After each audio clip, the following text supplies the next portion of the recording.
All right. It is. Write once, read many. Upbeat music. Upbeat music. A podcast where we talk about our favorite and most upbeat tracks. Exactly. I'm sending the link. And the second verse is playing. And yeah, I thought for the art we'll watch through a couple times and then you can pause on our first homie.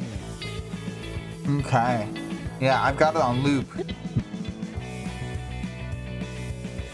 Yeah, I almost died while I went through the 5 stages of grief while trying to make this art. I was like, because I wanted to do like a little bit of just like line art animation, and I don't know what I was thinking. Yeah. But yeah. When I saw the video, I wouldn't share the like, speed draw. Yeah, that's true. I haven't seen the speed draw.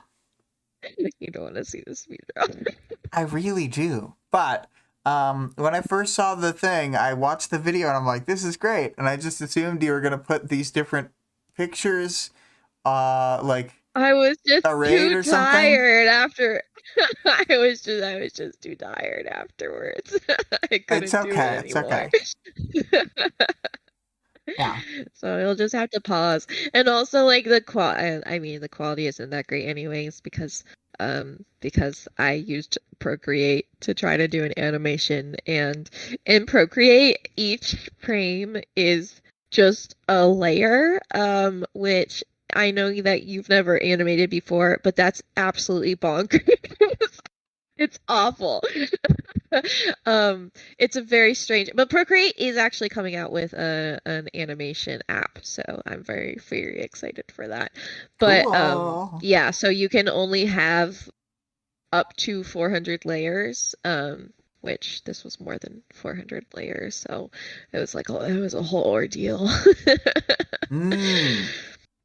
I see. Greg has arrived in the chat.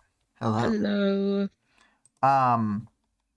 So, do we want to pause it on a first person, or do we want to describe them all or something? Yeah, this first one is Tekton. That's Tekton right there. And then our second one here is Alexandria, but it's actually not. It's Pretender. And then we got Defiant. It's a bit of a delay. Oh my god. Well, that makes sense because I'm watching the stream, yeah. Okay, Here, okay. you tell me when they're happening. Okay. I'm gonna start. So it's the first one, Tekton, and then we've got Alexandria, Pretender, perhaps, and then we've got Defiant, and then we've got I don't know. This is Annex. Annex, and then we got Danny. And then we got Danny. And then we've got the nerd chic. We've got Glenn. Okay. We've got Glenn. He looks a little different than he did in your other, like his outline here is what a little more. What do you mean? I think he has a slightly different vibe. He could be teacher. Yeah, well, I know that he's not in the chapter, but somehow, I was looking at that picture and my brain was like blanking because I'm like, I don't know. Well, it's because of the nerd chic teacher. But yeah, it's the middle part, slicks down hair, the big round glasses. Part of the problem is you can't see the horrible clashing fashion. It was like he was wearing like 2 separate plaids or something. Glenn is I laughed such a weird and choked freak. Up my water, so. Oh no. You got me. I just think that making such he's like, later this chapter, he's like, I made all of these fashion choices intentionally. I'm even fat on purpose. And it's like, I got their ass. Glenn, you're going a little bit too hard. Like, let's dial back. Going hard in the paint. Yeah. Yeah. So I'll pause it on Tech 10. Ooh, some random anime background. Although, Wow. at least it Beautiful was graffiti. a beautiful graffiti. Hmm. Ooh. All right. Um. The audience participation question that we just came up with was compare/contrast an aftermath type scene from another piece of media. Hmm. Also, this chapter doesn't have any themes. The theme is aftermath. Um, Yeah. there's like there's like individual like it is just aftermath. Like everybody's like, wow, that was crazy, and everybody's like kind of coping with it in a different way Mm-hmm. and reacting. Oh my God, we'll see fucking Taylor's reaction. She I just like can't even I love stand this her this part. chapter. I love I it. can't stand her this chapter. I wanted to punch her in the face the whole time. Look, I love Brattletail. I love But Brat Taylor. I'm here for it. uh, I love Brattletail, okay? It's something about Taylor talking to her dad, and it's like, oh yes, she is 16. Yeah. Just a friendly reminder that she hasn't lost that. Um yeah, the only other theme is Madonna whore complex, but that was only applicable to one portion. Yeah. It's so funny. We'll talk about it when we get there, but I had forgotten that that is explicitly how he defines it. I had Yeah. just thought that like he had implied and then Dragon had been like that's so rude and also that's like a Madonna whore complex. Oh But man, my no, joke probably didn't land as well the other he day just when I was like talking about unironically him. But yeah, yeah. I was when I was like bringing that up before. I was like, no, he really says that. I didn't remember. Well, I didn't realize you didn't remember that. But yes, No, I mean like crazy. I remember that it was referenced and that it like that is what was happening, but I forgot that he explicitly said it to Dragon directly and was like, "Isn't that awesome?" Because Yep, Defiance yep. like never even read like an article online. Like he doesn't even know it's supposed to be a bad thing. Yeah, yeah. Um, Oh my God. well, I was remembering like when we were talking about it just now that it does kind of come up again when we see from Anjanu's perspective. She doesn't say the words, Hmm. but Yeah, it's like because she's there's not that. psychotic like Yeah, yeah, but there's like there's the dichotomy in her mind where she's even like thinking about the fact that she's using compartmentalization in her brain. She's Mhm. just like that doesn't even Yeah. override it happening. Anyway, Yeah. sorry, I was just thinking ahead to another pretty good chapter that's from multiple Pretty perspectives. good chapter. Just like this one. It's thematic. Mm-hmm, mm-hmm. I'm ready for the chapter summary. Okay. Okay. So, in the aftermath of the battle, the Chicago wards are in a helicopter and they're getting their injuries patched up by doctor and nurse. And Cuff says she's freaked out by the whole thing, and Tecton agrees that it's hard to believe that Behemoth is dead. But Cuff is like yeah, but I'm pretty stressed about like what the future fights are gonna look like. Because they all kind of agree with what Weaver said about how the Endbringers are always escalating. So that this would be like a pretty big escalation. Yeah, and And come, oh, I was gonna say go like ahead. they also like have shown in the past that like each time that they sort of thought they knew everything that an Endbringer could do, they always brought Hmm. more stuff to the table. Yeah, they're always switching it up. Mm-hmm. Like I think even during this battle, I don't think that the like burrowing move and then exploding out thing was something that Behemoth had ever done before, right? Yeah, that might have been brand new because he like destroyed the city and everyone was like completely shocked that it had happened. Like it didn't seem like they Yeah. realized it was a possibility. Yeah. And it seemed like when Chevalier came to consciousness, he sees him burrow and he assumes that he's retreating because that's the only context that they've ever seen him do that in.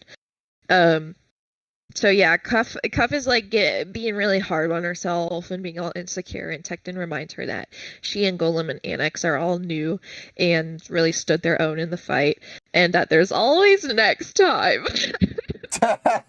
Good reminder, Tecton. Way to Yeah. blunder there. Um, so Well, Wanton has a, go ahead. oh, I was gonna say there's like a weird thing that I had wanted to bring up where I actually didn't think that the voice acting was that good on some of the sections for this chapter. Um, Hmm. and Grace and Cuff in particular, I kind of felt like the person who played Grace sounded how I expected the person who played Cuff to sound. And so they just ended up both kind of having the same kind of affect mostly. It was very Oh, strange. yeah, I did not listen to it. I read Oh, it with my eyeballs this oh time. my, oh my Um, word. Oh my gosh.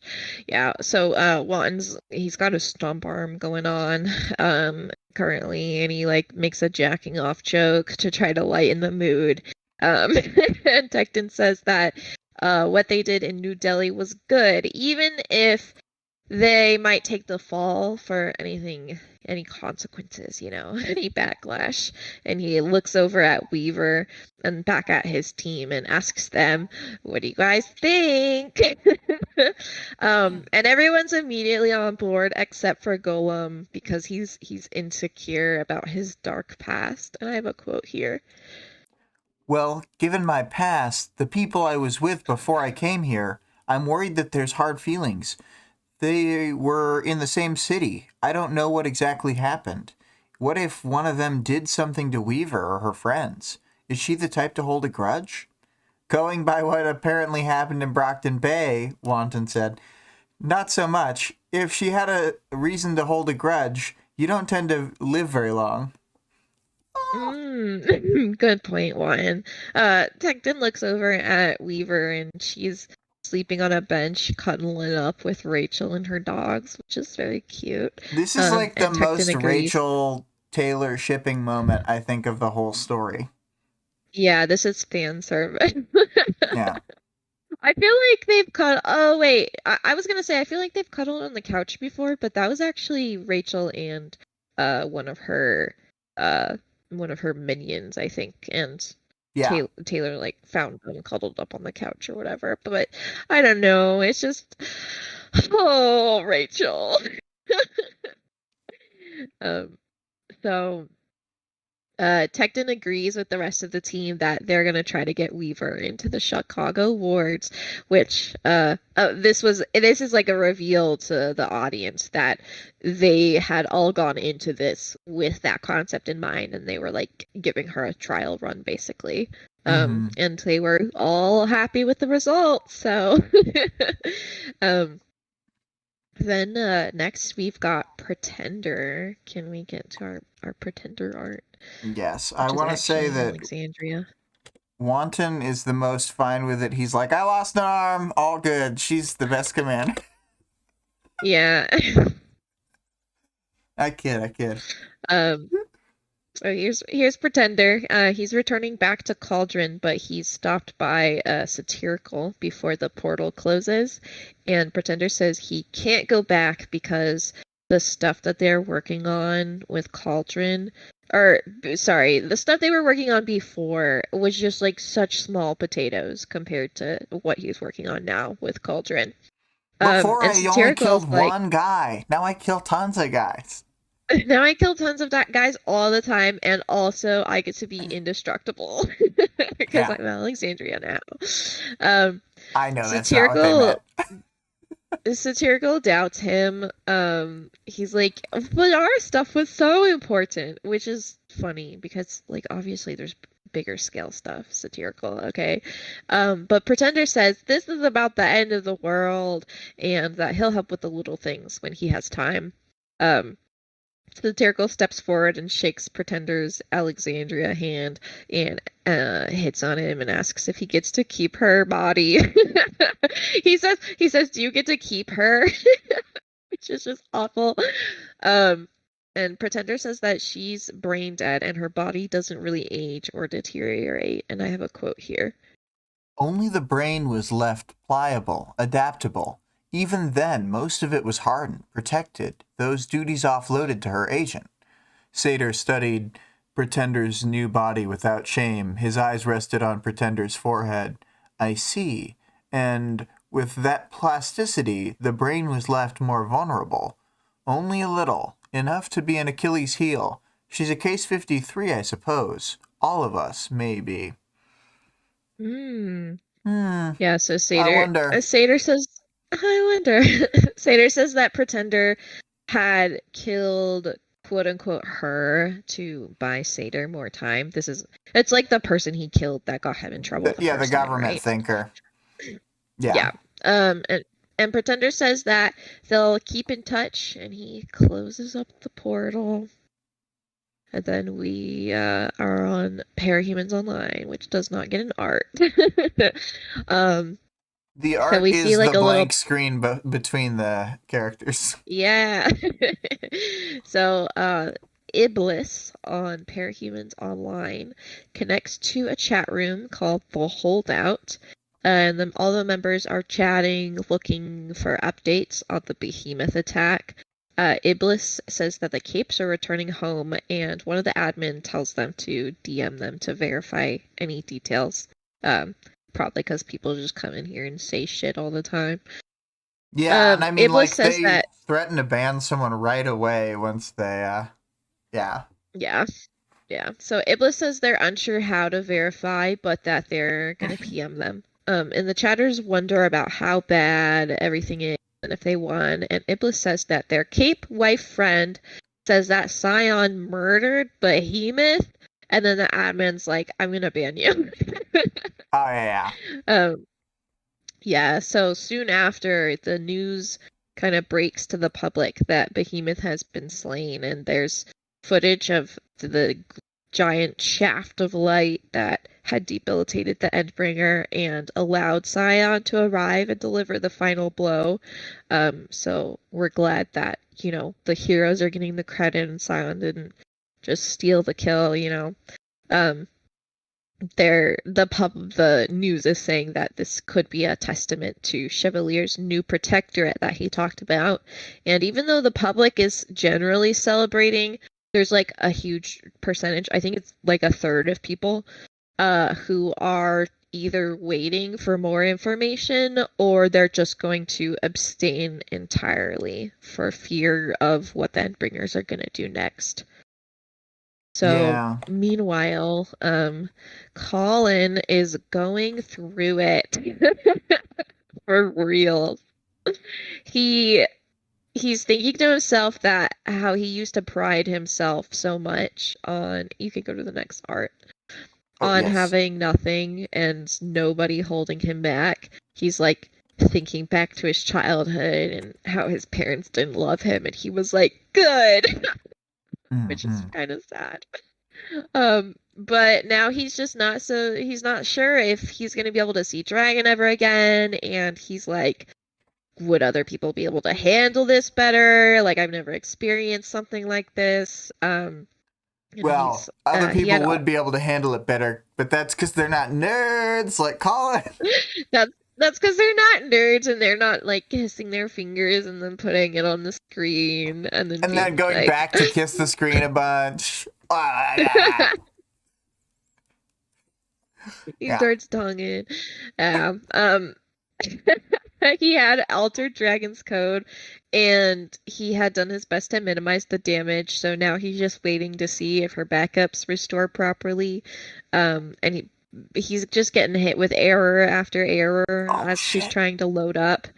and Mm-hmm. the estimated load time drops from 2 hours to 6. Too relatable. That's Mm-hmm. never means anything good. Yeah, I yeah. have a That quote means here. it's not gonna work. There That were, means it's definitely gonna fail. That's yeah. that's literally what happened Uh-huh. this last week at work. We Nice. we had an upgrade. We had an upgrade. It sat at 98% for 2 hours, and the MPDI didn't think anything was wrong. And then it went to 99%, and then it went to 0%. So Awesome. we had to we had to restore the backup. Oof. Okay. Well, Yeah. there were other backups. He suspected the ones that had been uploaded after his tampering would run into the same issues, the same errors. The ones before he'd altered anything, it would be a different dragon than the one he'd come to know. The organic AI architecture would develop in different ways, with different nuances. So many things connected to so many other things with each new experience, and the connections would occur in a different fashion. No, he realized, even worse, he would have to head her off before she got access to the data. If he had to load that back up, he would be loading her as she was before he freed her of the PRT's shackles. She would be obligated to fight him. Yeah, so he just like can't handle imagining hurting Dragon again, and he does a little kissy kiss on the monitor. You want to know his favorite band, So though? Imagine uh-huh. Dragons. Okay. Also, That's I awful. I did Um, want to call out. I was looking up earlier the moment where there's the newscasters and Wildbow says like percentages of people rather than just saying like a third of people. And like he does this all the time, but when he mhm. masked it by like just having it a little bit random and percents, I thought it was so much smoother. You know. Yeah. Anyway. Um, so he hops outside to the ruin of New Delhi and thinks about reaching out to Chevalier, but he just couldn't possibly be vulnerable with another man. Look, I It want was to talk to my bro, but on the other hand, if I talk about emotions, he'll think I'm a bitch. Yeah, and again, this is explicit. It's not like he's like, "Oh, I just can't be vulnerable with Chevalier because I can't or whatever." Like he explicitly is like, "My masculinity would be harmed." So embarrassing. Um, Uh, he thinks about so he kind of like thinks about his masculinity and his previous discussions with about gender with Dragon, in which he had told her that she was the ideal woman because she is both the Madonna and the whore. nailing it. Which we'll get, I mean, I guess we'll talk a lot more about this in the character section. Yeah. But Dragon had obviously gotten mad, as any human being in the world would, and also any AI. But Colin just still doesn't understand why, and he really wishes he did. Mm-hmm. So he tells the ship to alert him when the backup process is completed, and he strides out into the city looking for people to help. We can go to the next art. It was very briefly. Oh, there we are. Oh, The only thing that happens is that we learn that we didn't have nobody got radiation poisoning. Great learning, Annex. Okay, I next gotta one. say, I know that we're summarizing, so we're just kind of speeding past. I did think that this story segment was really good for what it was. Like, just like with so much Wildbow stuff, like, I haven't said it in a while, but like, I actually think he's super economic with words. I think he fits so much stuff into this little segment, and I feel like I know this hmm background character more. Um, like just the little interaction with the doctor. It was just like a nice moment. I don't know. I'm glad it's hmm there. Yeah. Anyway, moving on. Yeah. Moving on. Moving on. Get out of here, Annex. It's bad dad time. Next Rude dudes. up, bad dad time. Look, Danny might be a little bit of a bad dad in this one, but Taylor, worst daughter. Just Yeah. Yeah. so cause she fucking calls him just to yell at him. Like for no reason.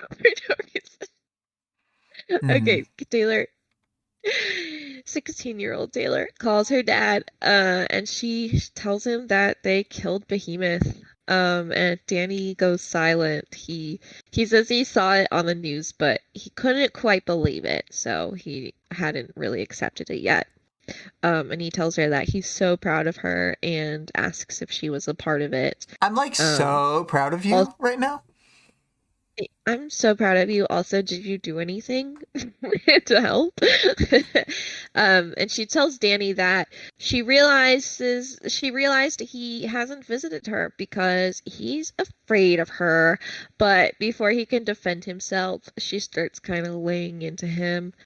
She reminds him of each person that she's murdered.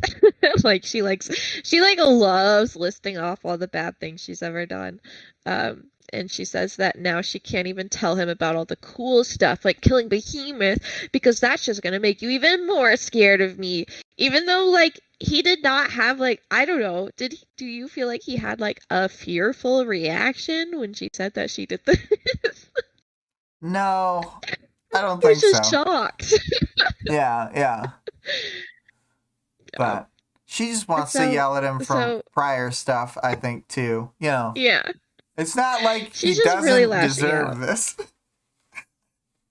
In my opinion. It's Well, like misdirected stuff, very but like yeah. Yeah. It's just really Overall. misdirected and could have been like a conversation. And I don't know. It's just that like I do think that like Danny loves Taylor and wants to be a good dad. And if she was like, "Hey, I'm upset about all these things that have happened in the past," he will just like sit there and comfort her and refute them, whatever. Which sort of almost happens here. So Danny tells her that he went and he talked to Charlotte in her zone, and that the Undersiders happened to show up, and he saw this part of her that he just didn't recognize at all. And he says that once he wraps his head around things, then things can be like they were before. But Taylor says she doesn't want that. That's very reasonable. And she says that she feels like she found this middle ground today to really be herself, but that she might even be in trouble for that for some reason. I can't believe I'm in trouble. No, but I did want to mention, Greg said, for a guy who writes million-plus word stories, he is economical with words. And then also said, set off a city-destroying weapon, ... in self-defense. In self-defense. Yeah. There's this one thing that happens near the end of Ward that every time I think about it, I'm like, oh my god! And then I kind of like contextualize with how like silly a lot of the like spoken justifications for things are. I don't know. Yeah. There's just so many good moments where you can go ... in self-defense. In self-defense. Yeah. Anyway, so that time that she snitched on her ally to Fierce and got him killed. That was in self-defense. Yeah, exactly. Anyway, so the voice was calmer this time, more measured. I'm sorry. I'm really tired. I'm going in soon to talk to them. They've made it clear they aren't happy, except I think they're a little bit afraid of me too. Afraid of me like my own dad is. That's not fair. Deny it. Taylor's she's being so melodramatic. And Danny tells her that his love would outweigh any fear that he might possibly have. But Taylor has already hung up in his silence. I want to say real quick that for Taylor here, I think that Wildbow went out on a limb and was writing her more wild and crazy when it wasn't from her perspective. Yeah. And I I mean, like I that. think she just looks like that, but also it's like the circumstances is like after, really a really like big event and she's pretty tired, pretty She's exhausted eepy. emotionally. Yeah, she's like loopy off of the like post adrenaline high probably and yeah, Hmm. I don't know. But yeah, so Weaver next arrives at Glenn's office, clearly still pissed off. She's like, "You're afraid of me," and then attacks him with butterflies. Yeah, yeah. um, She's taking and out her she tells, feelings about her dad onto him, just like she's taking out her feelings about like Regent on her dad. yeah, and also she's doing like the same thing like she was with her dad, where she's like upset about previous stuff. Like she's upset with Glenn about like the butterflies and like the PR stuff. And she's like just totally misdirecting. I mean, the him leaking her video, like obviously that is something that she can be very upset about. But she comes in and she's like immediately feral. She's acting crazy. Um, and she lets Glenn know that her video got leaked and is just circulating around, and there's like no damage control that they can really do at this point. It's gotten too big. And Glenn is in the midst of packing up his office as he suspects that he will be fired. And he tells her that he will do worse to himself than she will by trying to get his computer. And I have a quote here. Butterflies circled her as she stalked forward. Glenn backed away a step before he realized what she was doing. She wasn't even a third of his weight, and the only insects she seemed to have on hand were butterflies, but he felt a touch intimidated nevertheless. Were the butterflies supposed to be ironic? A gesture? She knelt down beside the computer, fiddled around, and disconnected the remaining wires, then lifted the box up to the floor beside the recess. Yeah, we're Oh definitely my looked like she was god. gonna kill him.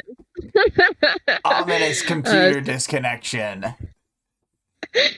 so she asks him why, Glenn, why did you leak the video? And he's like, well, it wasn't my fault that I got a copy. I had to go post it on Twitter. She's like swarming him with butterflies, like they're like in her face, in his face, um, and this is a good move on his part. He like has to kind of meet her, like aggression that's happening, and he walks up to her and snaps in her face. Yeah. And he tells her he wants to talk to Weaver, the strategist, not Taylor, the bitchy teenage girl. And Glenn asks her why she thinks he would leak the video, and she says to sell the win, which is part of it. But he tells her to think even bigger. Why would he make a decision that he knew would get himself fired? Obviously, must be pretty important. So Glenn tells her that he is her ally, and he wants her to be is it Harbinger or Harbinger? I think it's It Harbinger, right? it's Harbinger. Although it is funny, they say Harbinger. Like one voice actor says it in the Yeah, audiobook, and the other says it normal. And so it sounds really weird.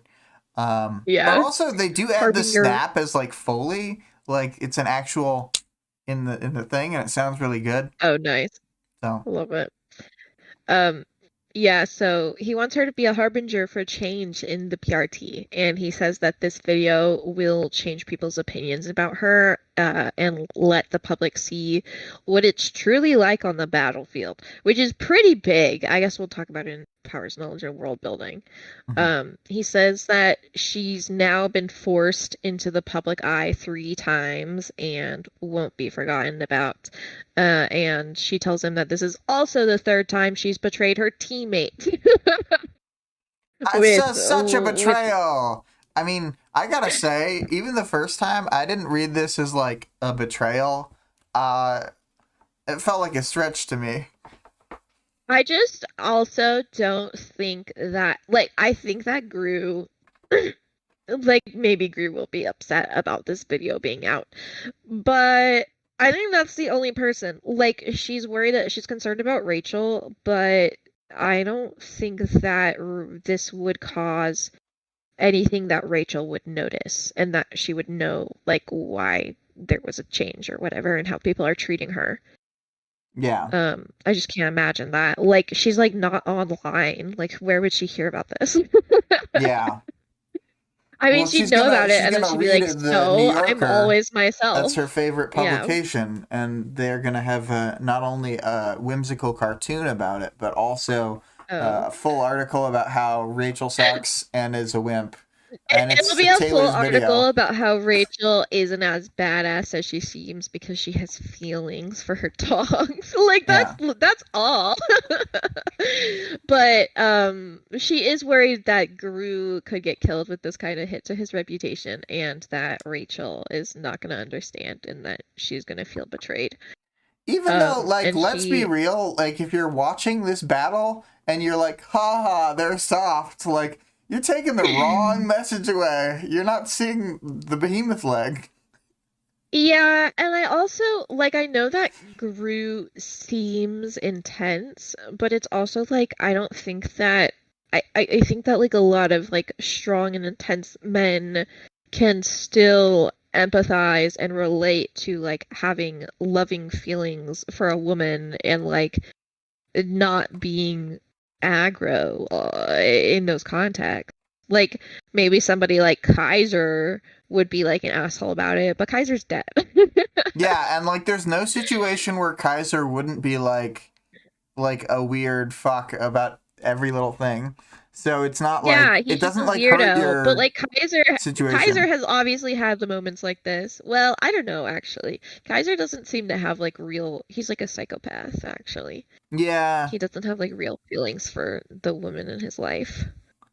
Yeah, he seems just kind of like he'll say or do anything.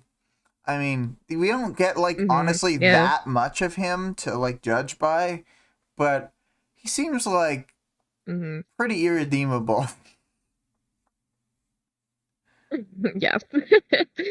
I mean, So like, some of his yeah, guys get, Taylor like, really bad fates happening to them, and I'm like, good. And they're not even him. good.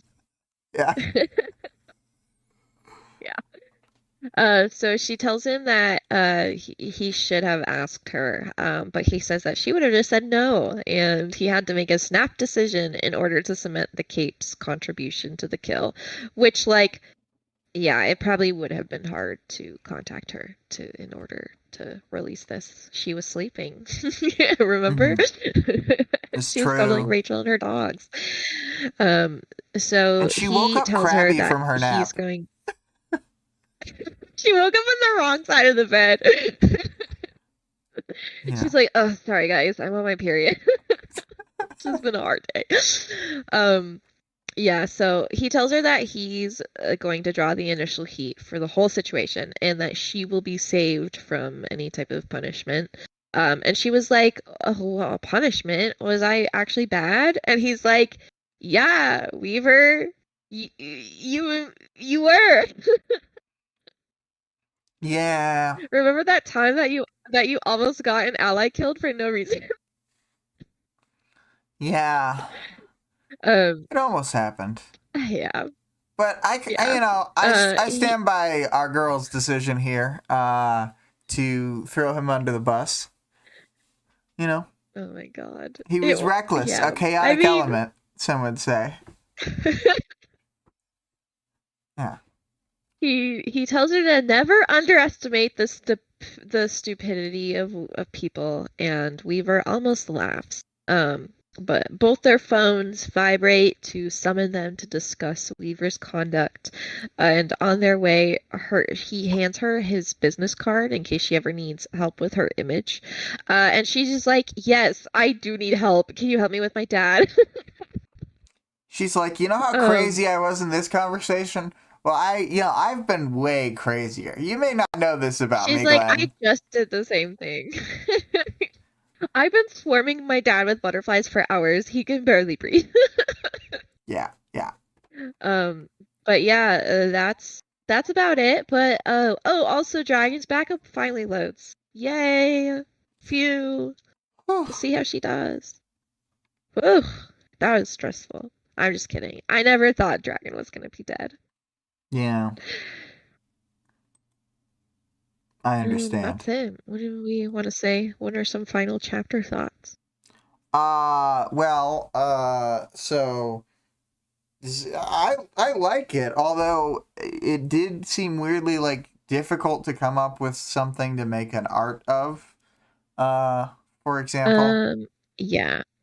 Personally, if I was Wildbow's editor, I would have him. Not that this is a bad chapter. I like this chapter and I like the content, but I think that we can do something really similar and a little bit more, you know, um, like more involved with one specific character, and I would have done it from Glenn's perspective, because Glenn's the PR manager. He knows all this shit, you know. Yeah, and He Glenn would be hearing has about access Taylor to joining camera the. footage in weird ways too, so he could Mhm. totally like listen in on conversations like a creep. And we could get creep Yeah, he Glenn. could listen in on conversations, Defiant, and the weird dragon stuff. I'm sure. I think he even And we could mentions learn it. He's about like, we don't know Dragon what's gonna being happen with back. Dragon. Cause like we learn about I forget if I think it's in the next chapter, but like Taylor hears that Dragon's back and it's just shocked. Um Yeah. And so maybe Glenn could hear through some sort of email or radio chatter. Yeah, Yeah, I think metaphorical. he would hear about, yeah, he would have heard about that. He would have heard about the radiation. He would have heard about like everything that was happening in the, like if I bet he would even have like fake accounts that he uses on Parahumans Online to like Yeah, push so he can stuff be in the and to, holdout or whatever. Yeah. So that he yeah, can change yeah, the yeah, narrative in a way that like having a Glenn persona online wouldn't really be yeah. effective. Yeah, so I like this chapter and I like the content of the chapter, but I am like, I don't know, I guess I'm pro like getting close with one character for an interlude and kind of seeing the world through their lens, especially because like Glenn doesn't get his own interlude chapter and he's definitely like the most interesting character in this chapter, like the his perspective and his like weird like I actually look exactly this way on purpose. It's all contrived so that people have a specific opinion about me or whatever. Like I think all of that could have been like interesting to explore. And like man, I would love to hear more of his opinion on like the other capes involved in the chapter. Like talk shit about Defiant, you know. Yeah, I think that would be better. And like the more I think about it, the like segment to segment, like they're not really from anyone's perspective. Like a lot of them are Mhm. two character conversations or whatever, and we just sort of see the conversation happen. Like some of them are more like the Mhm. wards in the helicopter, but like it's weird because it's like such a hands off like perspective, I It's guess. just yeah, it has some distance, which I do feel like it. I mean, it's like a stylistic choice for sure. Like the distance isn't necessarily bad because you are like stepping away from like this really involved arc and this really intense arc and then seeing kind of the flyover. Yeah. And I do think that that's interesting, but I don't know, just personally, that's probably how I would change it, but overall good chapter. Got a lot of Cassie Weaver. Oh my God, she pissed me off so bad. Oh, And I then loved it. I loved Defiance everything you hated. bullshit. Oh man, classic Defiant. Like it's like really good cringe comedy. Um It's just awful. Listen, we listen and we don't judge Yeah, I defines. listen and I don't judge is the thing. Well, I listen and I judge, but I understand. Hmm, hmm. Like he's just a mess. Yeah, yeah. Without his woman, he just can't stop himself from like derailing back into the manosphere. I think his journey that we don't see, that his off-screen journey between here and Arc 26 is that even if his girlfriend was gone, he wouldn't have a heel He turn. wouldn't. Yeah. Oh, okay. He wouldn't start getting like really into misogyny. Yeah, he wouldn't start listening to, cuz he would be behind the times. He would be listening to like MRA stuff from like earlier than his time period. So Like they're in, 2012. yeah, Oh they're in yeah, they're already in 2011. 2012. Yeah. They're So in 2011 in the story. So he would be listening to stuff from like around the turn of the millennium. He'd be listening to like yeah. year 2000 stuff and he'd be like, "This is exactly right." Yeah, if this took place in 2025, he would be going around right now being like, "Have you guys ever heard of this show called The Joe Rogan Experience?" Like, he's like one of those people. Even though he's a tinker, he's one of those. He's one of those people who's like, he's not even up to date on. Yeah, he's not even up to date on like the weird stuff. Yeah, yeah. Oh boy. Um. Oh boy. Well, despite our slander of Defiant, I think in story he's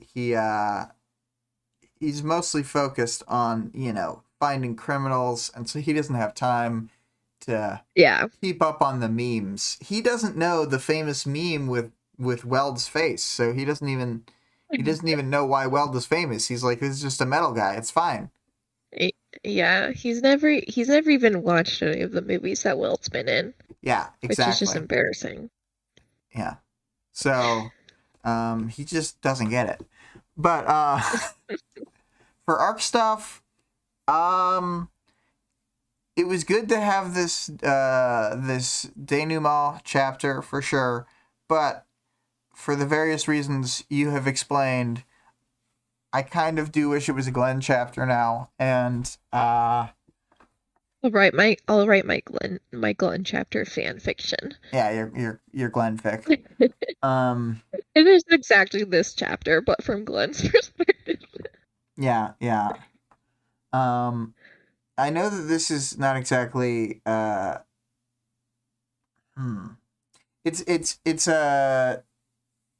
not the most cohesive chapter, um but it really does round out this section in my mind and makes this Yeah, arc feel like the end of the like um section of the book from arc 20 to now. I think it's a very cohesive like movement of the story. I guess the so far we've yeah, had 1 through 8, with 9 possibly being an epilogue, depending on how you feel. Or like I could even see if you were to release these as like books to have 9 as like a thin paperback that goes between the other books kind of thing. You know what I mean? hmm But then you yeah, go like 10 through 14 is like the second movement, 15 through 19, the third one, and then this is like the closing of the fourth movement of the story. Everything from here, 25 is transitional, but everything from 26 to the end is kind of one thing too. hmm yeah. And we're set up in this chapter for Taylor to be joining the Lords and for her to be this harbinger of change, or her relationship with Danny to either like stay in a stalemate or for him to like push forward and like try to improve things. Um, what else do we kind of set up here? I Well, guess like it's also like he says you're going to be the harbinger of change, and then is like you're going to have to make big moves, and like we get the jump cut right to the big moves, but like she's there's a lot of implied stuff that happens in arc 25 because it sort of like skips around a bit, but Mm-hmm. it she's like doing exactly Glenn's plan and making sure that every step of the way she's like doing PR successes and she's Mm-hmm. impressing people and she's thinking about everything in terms of like she always had like villain positioning and like villain sort of PR and whatever Mm-hmm. to keep everybody like, oh, she's crazy. What's she gonna do? And now she's like turning that into like, I'm the most effective hero Hero fucking PR. ever. Yeah, Yeah. yeah. So I think Glenn is the most important bit, and he like thrusts us into the next section. Mm-hmm. Yeah. And he's as he says, he's the sacrifice. A sacrifice. Taylor, the sacrifice. Yeah, yeah. All right. You want to talk about characters? We can go in Yes. order. Start with the wards generally. Yes. Uh Golem gets a joke in when he says that your handwriting must be terrible. Um Yeah, that's funny. yeah. I thought I thought he Golem's nailed it. never made a joke before, so he was really, really excited about that one. He's like, I can't believe it. I did a joke and everybody laughed. He's like, I'm just like Wanton now. Everyone will think I'm so funny. Except for Taylor, who he thinks that is going to hate him because his dad's a white supremacist. But like I know like the holding a grudge is one thing. It's not holding a grudge though. Is she somebody who will hold uh adjacent grudges? She has Klingon morality. If someone is Yeah. dishonored, then the next like 5 generations of their house or Oh whatever are no. dishonored. So Theo's dishonored as fuck. Theo's super dishonored. But yeah, so he's a little nervous about that. Cuff kind of alludes to like the reason that she was like seemingly so crazy at the start of the fight and then like later was like numb. And Taylor was like, "Wow, Cuff really pulled it together." Yeah, which is yeah. not the which is not how I saw it, but was seemingly Taylor's like her like, parents were killed in an Empire attack or something. yeah. Taylor's like, oh, good. She saw a bunch of people die. It hardened her heart, and now she's ready. Yeah. No, she's ready.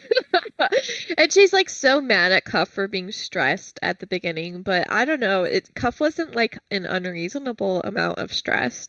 It wasn't causing any problems, right? Yeah. I don't Not remember it it. causing It any didn't like it cause wasn't any slowing problems anything yet. down.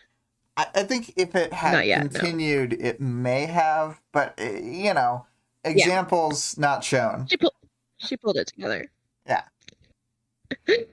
So Yeah, so Cuff's going through that. Wanton's just being silly. All of the wards are like super down for Taylor to join the team. So that's sweet. Just start fresh, no enemies.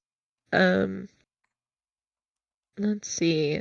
I don't think I have anything to say about Tecton makes a blunder for once. I feel like he's like a really good at social interactions type of guy. But he did say there's always next time to Cuff when she was upset about not doing enough this fight. yeah. Um. That one was rough. Yeah. I mean, Wanton and Grace immediately give him shit for it, but Yeah, yeah. Like yeah. that is not the right thing to say here. Um, let's see. And then we've got Pretender and Satirical. Satirical is one of those people like Teacher where I'm like, when will this bastard die? Yeah, these two have this like the like homoerotic relationship of straight best friends that like um might be fun when you're in it, but I just can't stand. Just can't stand watching. Yeah. They Um, like just keep joking about dating each other and kissing each other, being there. together forever. Well, it really does make me think of like the various Lonely Island songs that are about, you know, pretending to not be gay when you're clearly gay. Um, Hmm. and yeah, I mean, I just imagine that Seder is someone who'd be like, you know, I mean, like, I could suck your dick or whatever, but like, it's not a big deal, you know. And he It's not a big keeps saying deal. stuff like that over and over again, and everyone would be like, I can't tell if he's really, really homophobic or if he really, really wants to do what he says. Hmm. You know, Hmm. no one can Yeah. tell, and we still can't tell to Yeah. this day. It's really it is really giving me that vibe. Yeah, yeah, yeah. Oh, I'm gonna cycle the people. Give the people what they Okay. want, which is cycling images. Yeah. Yeah, I'll just watch it. The pulsating images, as you described Pulsating. them earlier. Yeah. Well, I'm glad that you brought it up. I wasn't Nice. gonna say it because I knew you didn't like it when I said it, but Well, I thought it was kind of offensive. you weren't ready for Are it they? yet. No, I don't. I wouldn't describe this as pulsating No, personally. I mean I wouldn't in a genuine sense, but it felt right at the time, and then when you didn't like it, I But liked in a it all the more. memeable way. Yeah, yeah. Yeah, yeah. Pretender, all that is to say, Satyr and Pretender are like, we're gonna help each other when we can, but Pretender is going to stick with Cauldron and keeping Alexandria seemingly like permanently. I don't understand can you describe Pretender's power? Because I guess I thought that he was like a shapeshifter. No, he can like I go didn't into think that he people's stole body. people's bodies. Yeah, he can go like That's into people's creepy. bodies. So Um, he's like a regent? Like, are they still conscious in there? If that's totally unclear because we've never seen him do it on Yeah, screen to anyone else.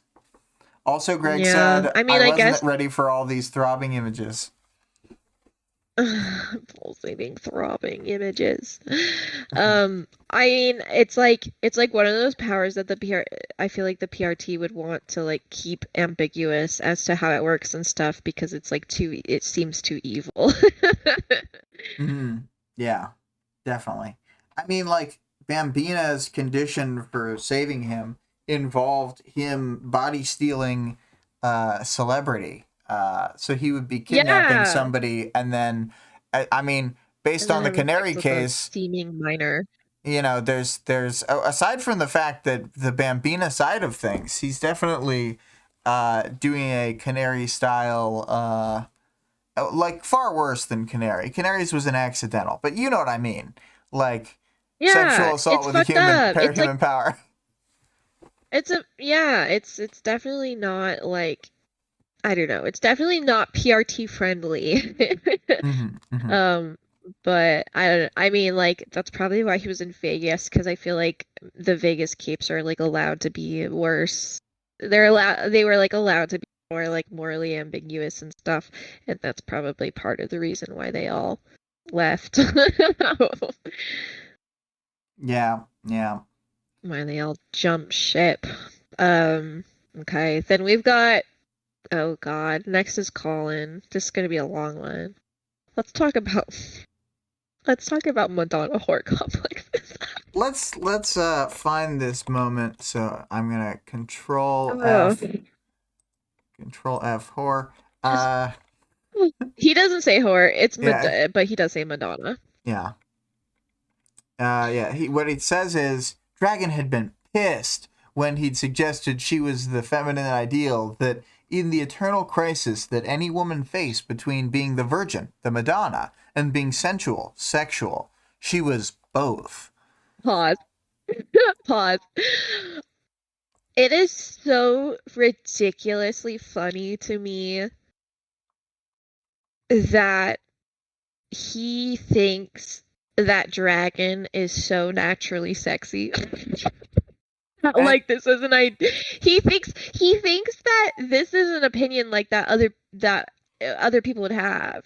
Obviously, like this isn't just his personal opinion yeah, because you don't tell other he isn't guys you're saying a this is robot my because they don't get a boner, right?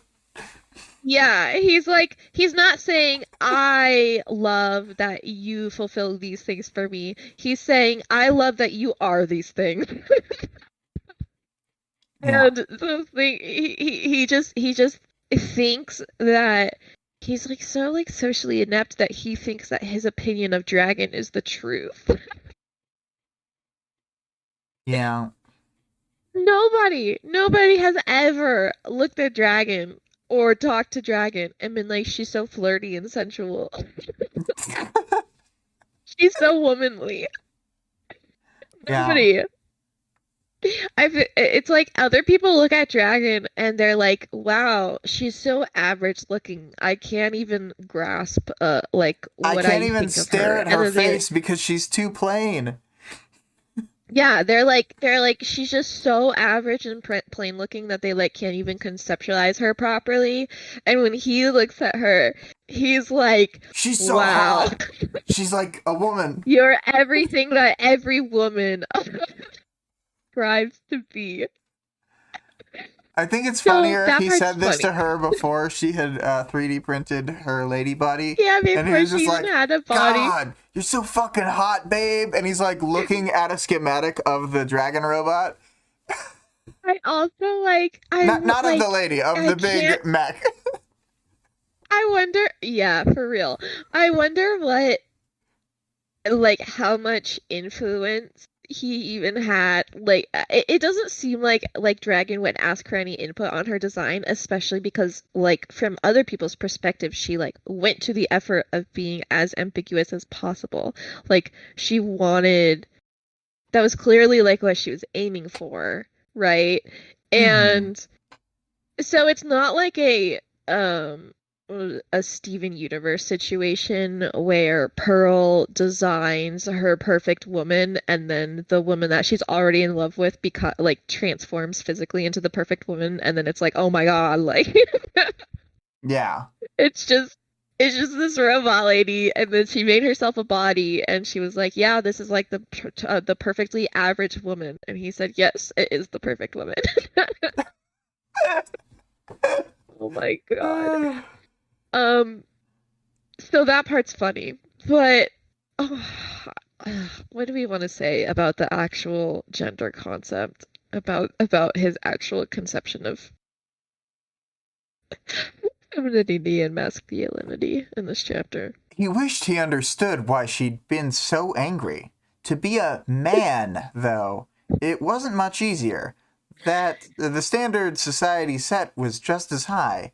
To be a provider, Yeah, a rock, to be sensitive, yet to avoid being emotional. He sounds emotional. Yeah, he yes. sounds like he was born in like the 40s and grew up in the 50s, and he's like, well, you've got to be tough, Jimmy. You can't get emotional. Yeah, women have to think that you're sensitive, but you can never be emotional.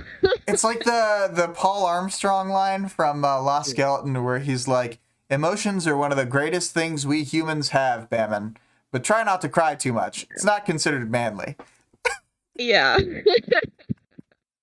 Yeah, I think that it's so funny because it's like yeah, you can see that he's like one of those people who like is just at the very, very, very start of like understanding these types of concepts. So he can look at it and be like, yes, being a woman is hard because of these expectations. But some women are doing it right. And being a man is really, really hard because of all these expectations. But But also, I'm doing it right. but also I'm doing it right. Yeah. So he like is really like he knows in his heart of hearts that these concepts are bad, but he's just not at a place to actually reject them yet, which I hope can happen. I say yet because I believe that anybody can overcome, this type of, not overcome entirely maybe, but like you can obviously get further down the road. Mhm. Um Yeah, he definitely abides by like the gender stereotypes, like, and in my opinion, like tries very, very hard to be masculine and to be a man, and even gets to the point where he's like, man, I'm free to talk to somebody about this. Too bad I can't Yeah. because I'm a man, and that would be so detrimental to me. That would hurt I guess it's like his ego that he's concerned about, right? Yeah. Yeah, Yeah. definitely. Which is like obviously a theme for him. He has a problem with All an right. ego problem. Let's read this moment here. He wanted to contact Chevalier to know that his friend was okay, that the protectorate was okay. He didn't trust himself to stay calm, to keep from saying something about Dragon, from venting, being emotional. Chevalier would understand, he suspected, but Colin's masculinity would take a hit, and it would only cause Oh more man. trouble than it fixed. Yeah, yeah. So what does that mean? Tell me what you think that means. It would only cause more Um, trouble than. so I think that if he hadn't brought up the masculinity thing, you could easily say that it would only cause more trouble than it fixed was about Dragon's AI secret. But this clearly Right. shows that it's not about the AI secret. It is It's not 100% about the not AI that. secret. It is somehow that by saying, like, I feel really bad, and I think Dragon is like, not that he can explain this is right. That's the part that complicates and He makes it would be tricky. like, But Dragon got really, really hurt in a fight, and I'm worried that she's not gonna recover. He could just say she's in a coma. Like, I feel like that is what yeah, is happening.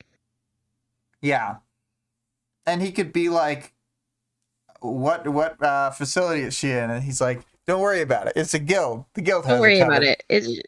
She's in she's in a ship. It's fine. Yeah. She's in our medical ship. It's like a big giant doctor. Hmm. Yeah. She's So she's that's being not it. 3D printed in the medical ship. But I can't parse what he means that it would cause more problems than it would fix because he's talking about the hit to his ego, so he's talking about something internal and emotionally. Like he would, if his masculinity was hit in this way, that he would like it totally derail and oh, maybe the thing is that he'll like need to like overcompensate and he'll like start doing asshole things again if his masculinity takes that hit. Hmm. Maybe. Yeah. He's Mhm. yeah. Probably. Mm. That's the only thing I can like super interpret from Interesting. it. But I think generally he just means like, oh man, he wouldn't think I'm as much of a stoic badass, and I couldn't stand that. There's a reason I didn't say Mhm. anything to him when I took his hand and helped him up in the fight. It's because I Yeah, couldn't I, bring myself to lower my status in front of this other high I wasn't status gonna alpha mention male. it, but I wasn't gonna mention it, but also I do think that this does lend itself to my ship, my Chevalier and Defiant ship, that he's Hmm. like just so terrified to be honest with Chevalier Honest because about his feelings. Hmm. because of about his feelings. It would cause so many problems, Oh, and his relationship with Dragon. yeah, yeah.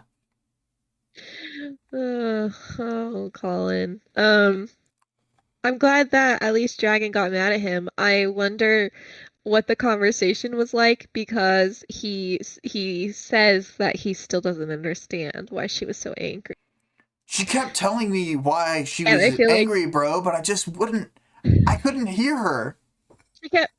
She kept telling me why, but I just couldn't. It just didn't make any sense. It had no logic to it. She's just so She was emotional. being God. too emotional.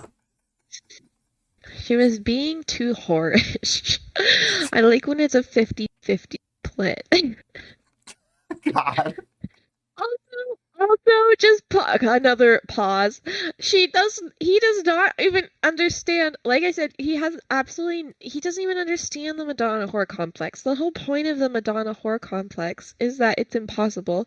The second point of the Madonna whore complex is that it is an internal idea that men have about women that like defines their view of them. Like it's Mm-hmm. not something that a woman is doing. I feel like that's always been clear, right? Like maybe I have like a more like a more modern idea of what it was. But if he knows the term, he should like be able to understand that it is not something women are striving for. It is something that men are enforcing onto women. No. He heard it and he's like, yeah, that sounds right. He just heard the word Madonna and whore, and he was like, "Oh my god, that reminds me of Dragon." She's just like that singer Madonna, and also, And she's so sexy. yeah, I love to play. God, what is the game that they play? 10 The by touch 10. game. Yeah. I love to play. A woman who can do it all. She can tinker like the beautiful Madonna version, and she can play 10 by 10. Exactly. I don't want to make fun of their sex life because, like, it's like representation of like a less traditional, heteros, somewhat heterosexual. To me, it is very clear that Dragon is necessarily a woman. Like, she uses she, her pronouns, and like that's how she defines herself. But like clearly, if she had been created as a man, then that's probably how she would demonstrate herself as well, which is obviously which is just the tip of the iceberg as to why she got upset about this thing that he said to her. because Mm-hmm. because not only did he say this horribly sexist thing to her that like put her in these boxes that nobody wants to be in, and that's the entire point of the concept.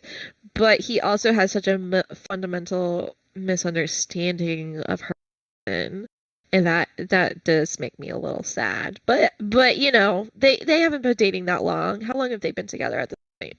Only a couple weeks. It's been a It's month only been like a tops. few weeks. Yeah. Actually, wait, there's a slight time skip, so it might have been like 2 months by now. I think it's been like 2 or 3 months. So like, they have opportunity. He has lots of chance to understand, but but that might make him a little. If he finds out that his girlfriend is, not a woman, that might be a little tough on him, on his masculinity and everything. Mm-hmm. Mm-hmm.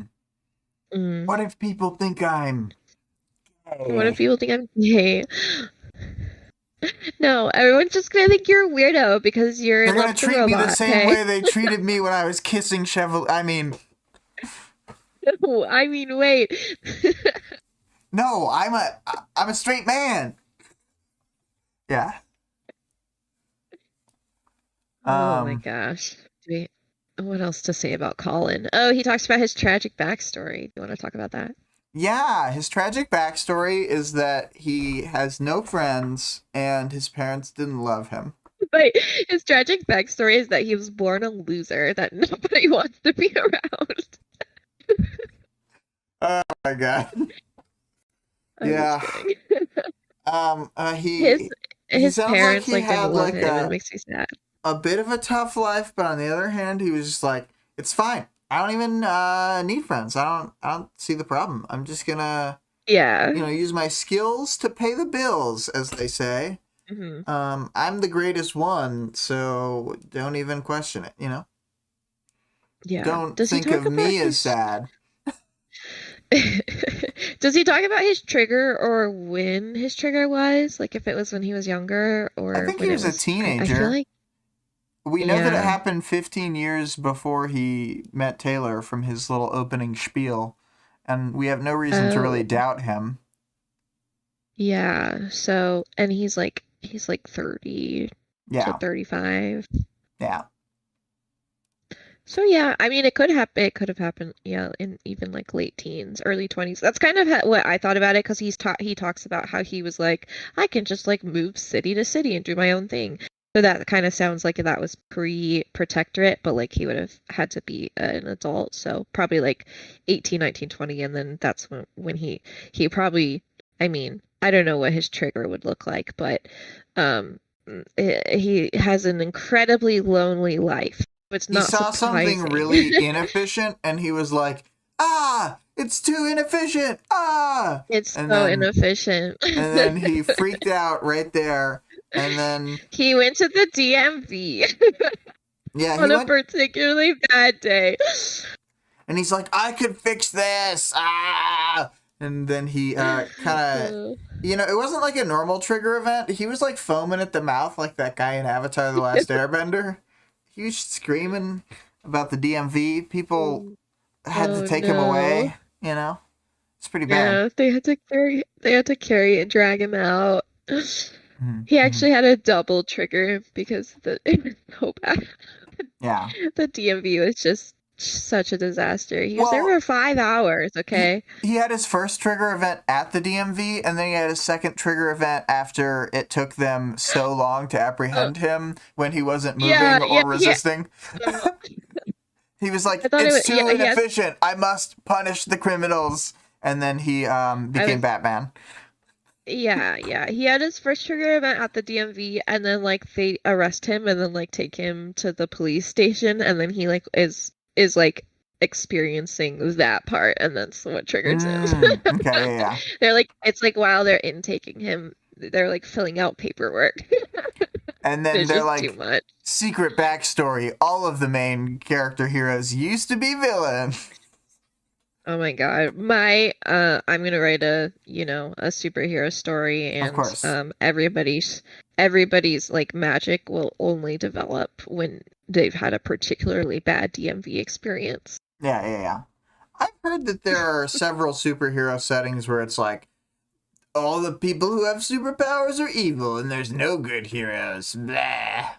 And I was Yeah. like, that seems a little. I mean,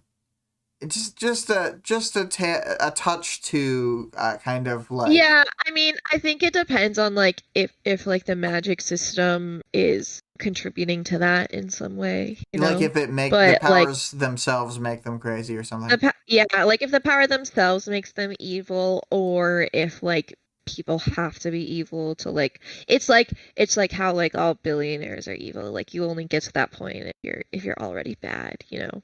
Yeah. So it could be something like that. All right. Fair, Um fair enough. Fair enough. yeah, but I also have like I'm always like, why though?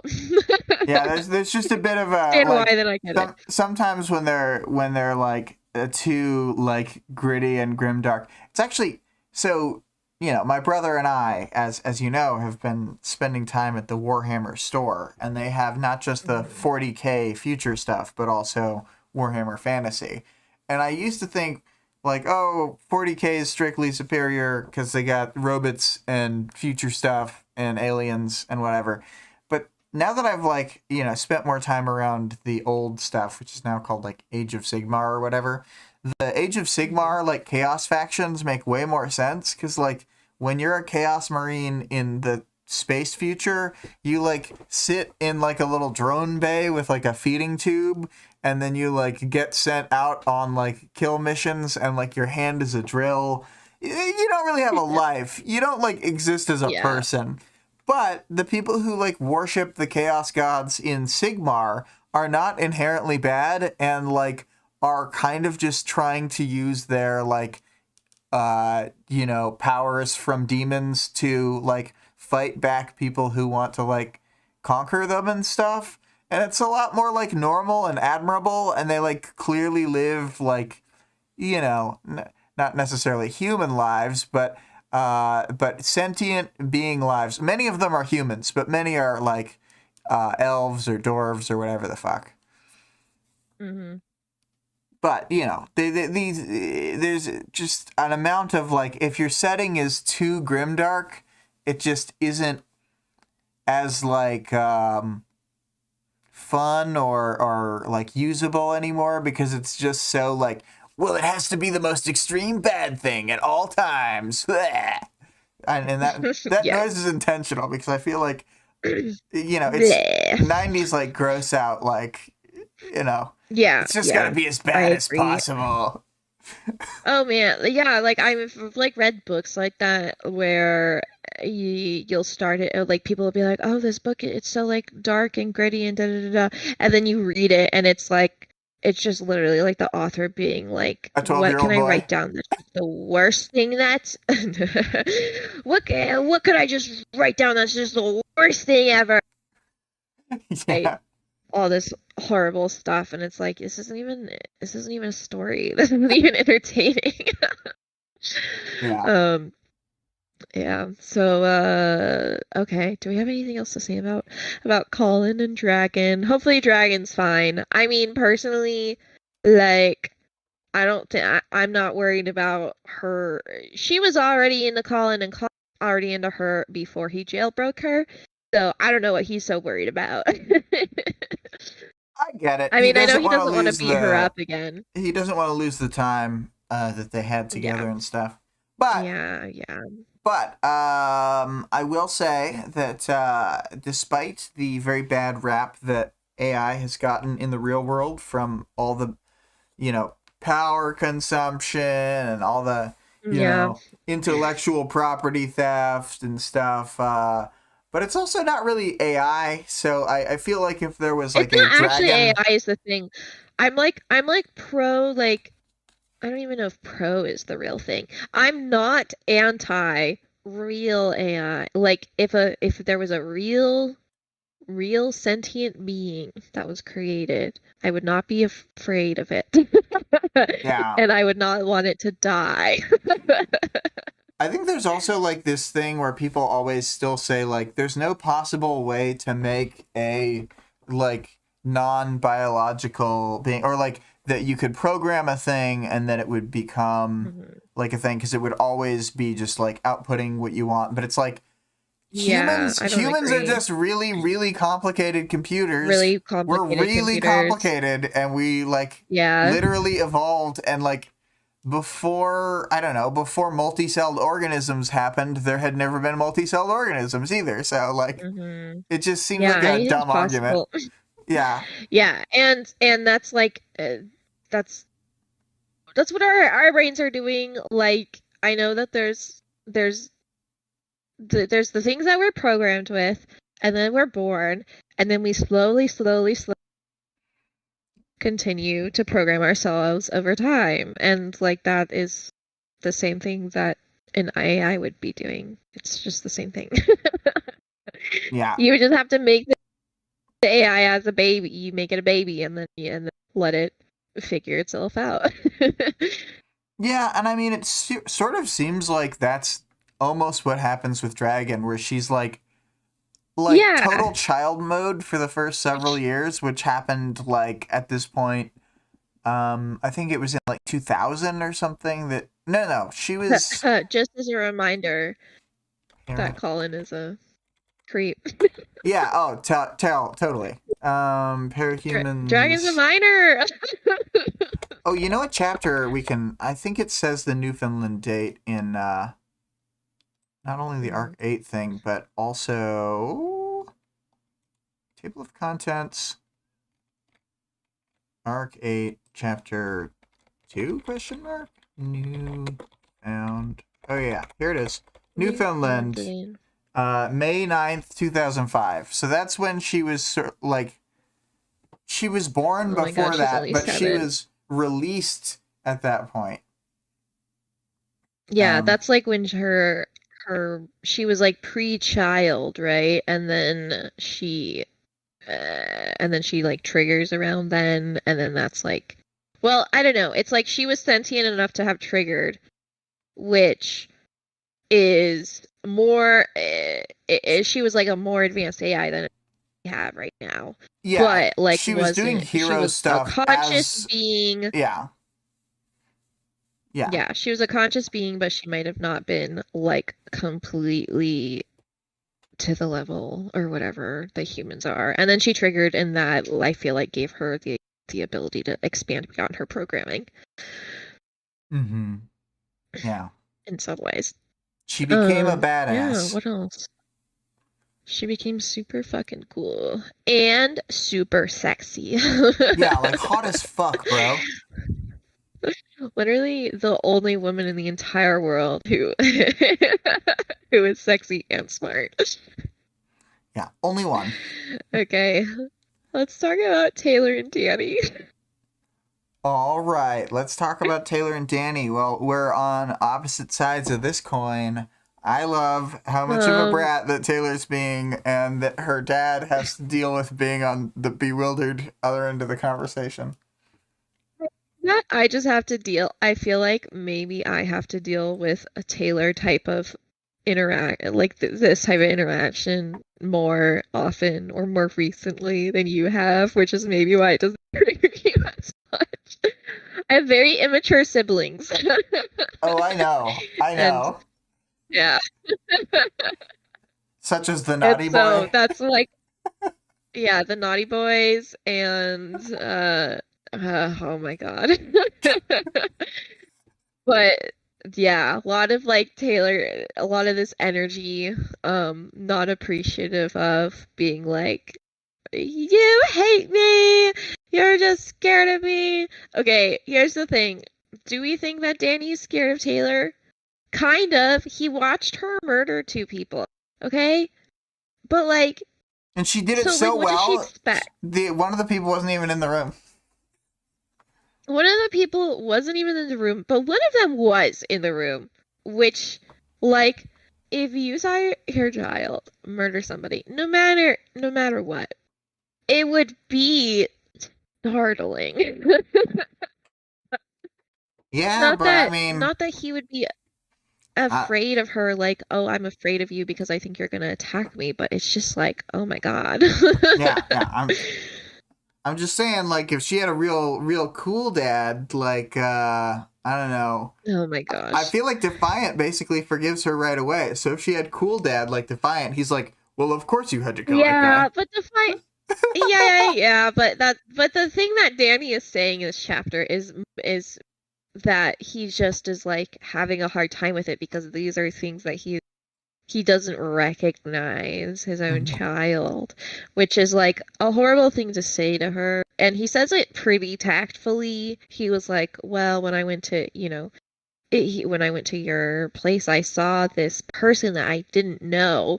And he wasn't saying that it was like this horrible thing or anything because like, and we know, but Taylor doesn't, that when he went there he had like a pretty positive experience, and I think he clearly saw like the positivity of like the Undersiders and everything that Taylor had like done for all these people and stuff. I think But he it does was a bad just job that, at conveying what he's trying to say here, frankly. yeah, Because he I think does. He he's should have trying to talked say what more. you're saying, but he didn't use these words. He didn't do it. No, he didn't. He was like, he's just trying to be like, it was just really shocking.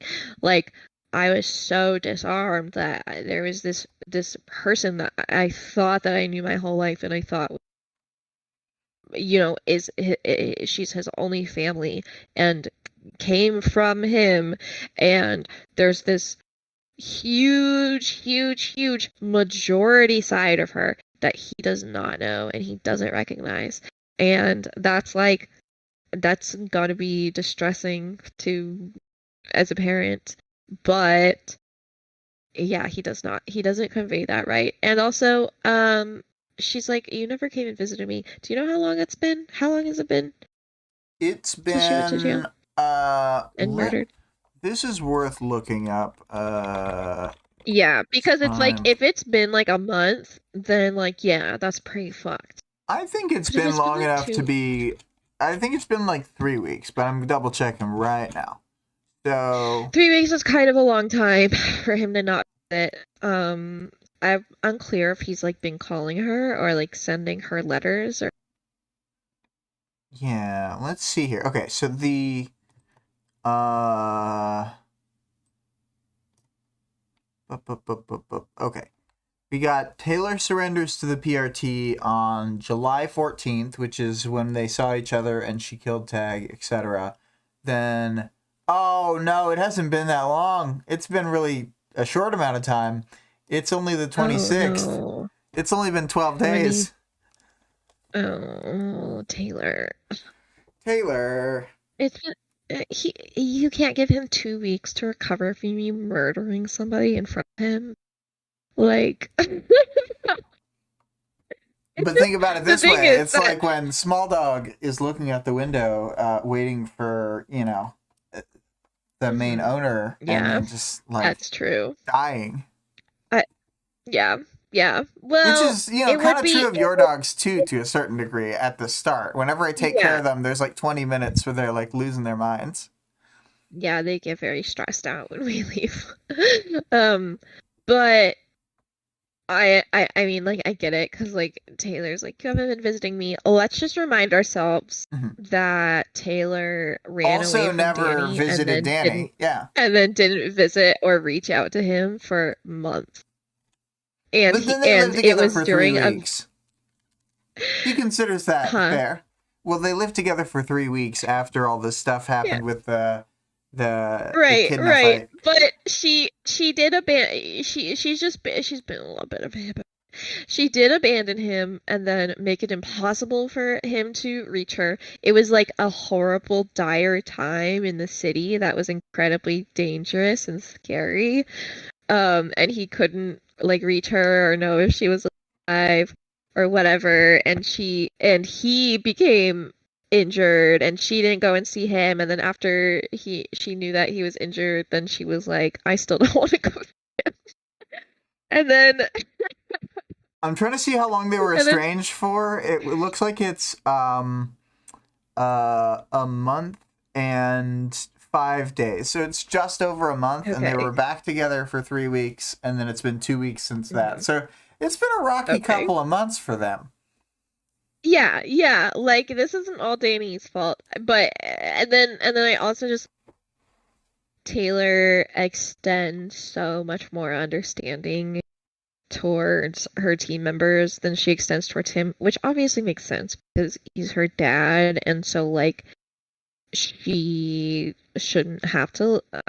It's complicated because it's a oh yeah, it's a parent-child relationship, but also like Taylor is the was the one with the power for the majority of the story, and also it's like when it gets like this intense and high stakes, then sometimes I feel like I don't know, like normal family dynamics exactly apply. She like, but she would show so much more like understanding or empathy like anybody else in this situation. Which I Yeah. guess is good because like she can come it's a good thing for her to be able to lash out and attack her dad and because hopefully that relationship is strong enough and he is strong enough uh and like a good enough father that he can overcome it. So, yeah. Yeah. Um oh I Danny. I have like I really don't like when children have to parent their parents. Right, right. Like there's just you know but it's hard to like put into words in a way that is like totally sellable to the public, because I just think a lot of parents kind of um Well, a they lot of get parents they lean get on their away children with emotionally. yeah, they get away with a lot because they're like, well, we're Hmm. family, and it's like, well, you Mm-hmm. made me exist, and Mm-hmm. you caused this. It's kind of Yeah. your thing. You need to take responsibility. Yeah. Yeah. That's the thing is like it's like as in like a parent-child relation. It's hard because it's like in this situation, I do think that Taylor should just meet him halfway. But in like normal parent-child dynamics, I think that it's the parent's responsibility to go the extra mile. Um, God. because of because of the way that their dynamic is built.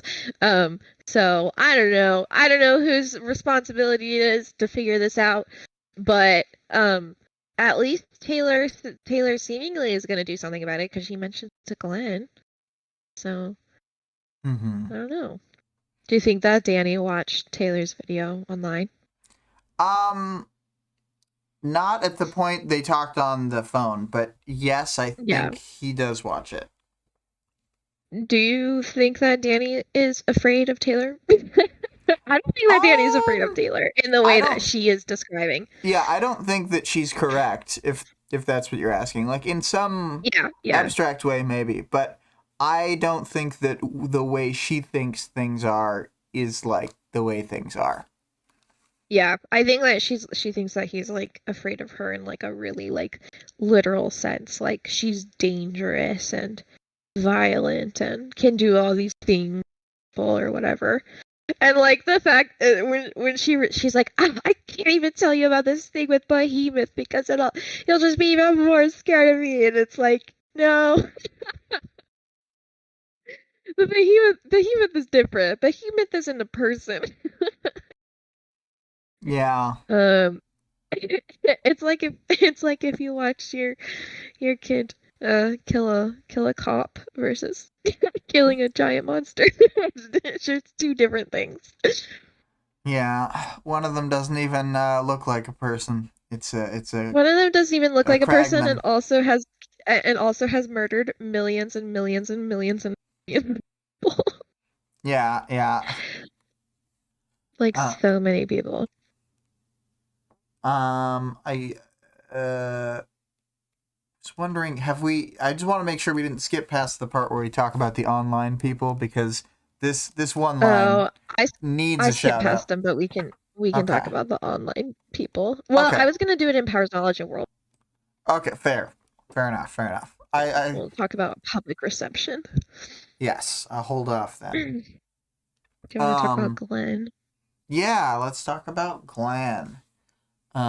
And I didn't mean to totally cut Danny talk. If you had anything more to say, I was just sort of No, I I was just Danny'd think out. that I agree. I don't think that Danny is afraid of Taylor. I think that his pausing that Taylor takes pauses really seriously, but that he's just thinking And he doesn't know because what that's to say.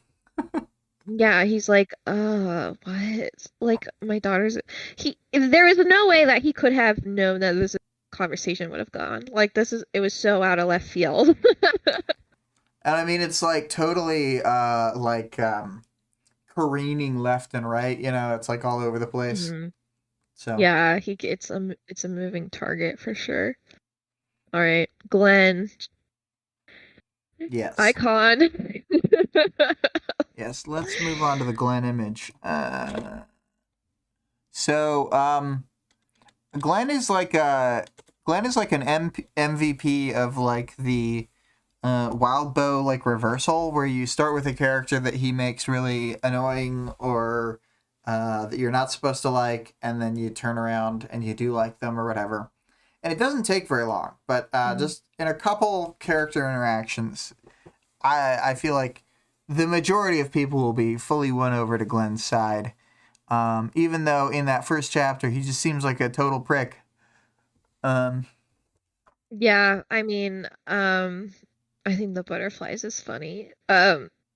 Not to harp on Taylor again, but her bringing the butterflies and like moshing him with them during this interaction is like that part is actually I support I support that part of Brat Taylor.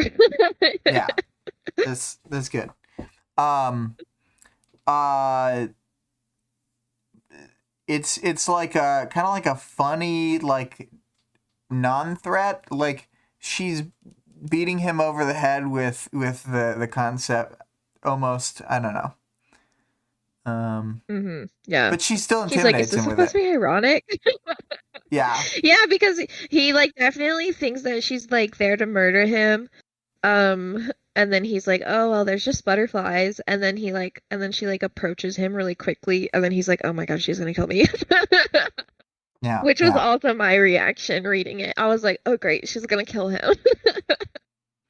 Yeah. Um, but yeah, Glenn's an interesting guy. He we learned that his horrible fashion sense is intentional to, I guess, make himself look really loud and commanding and I don't know, give people like a certain concept about him.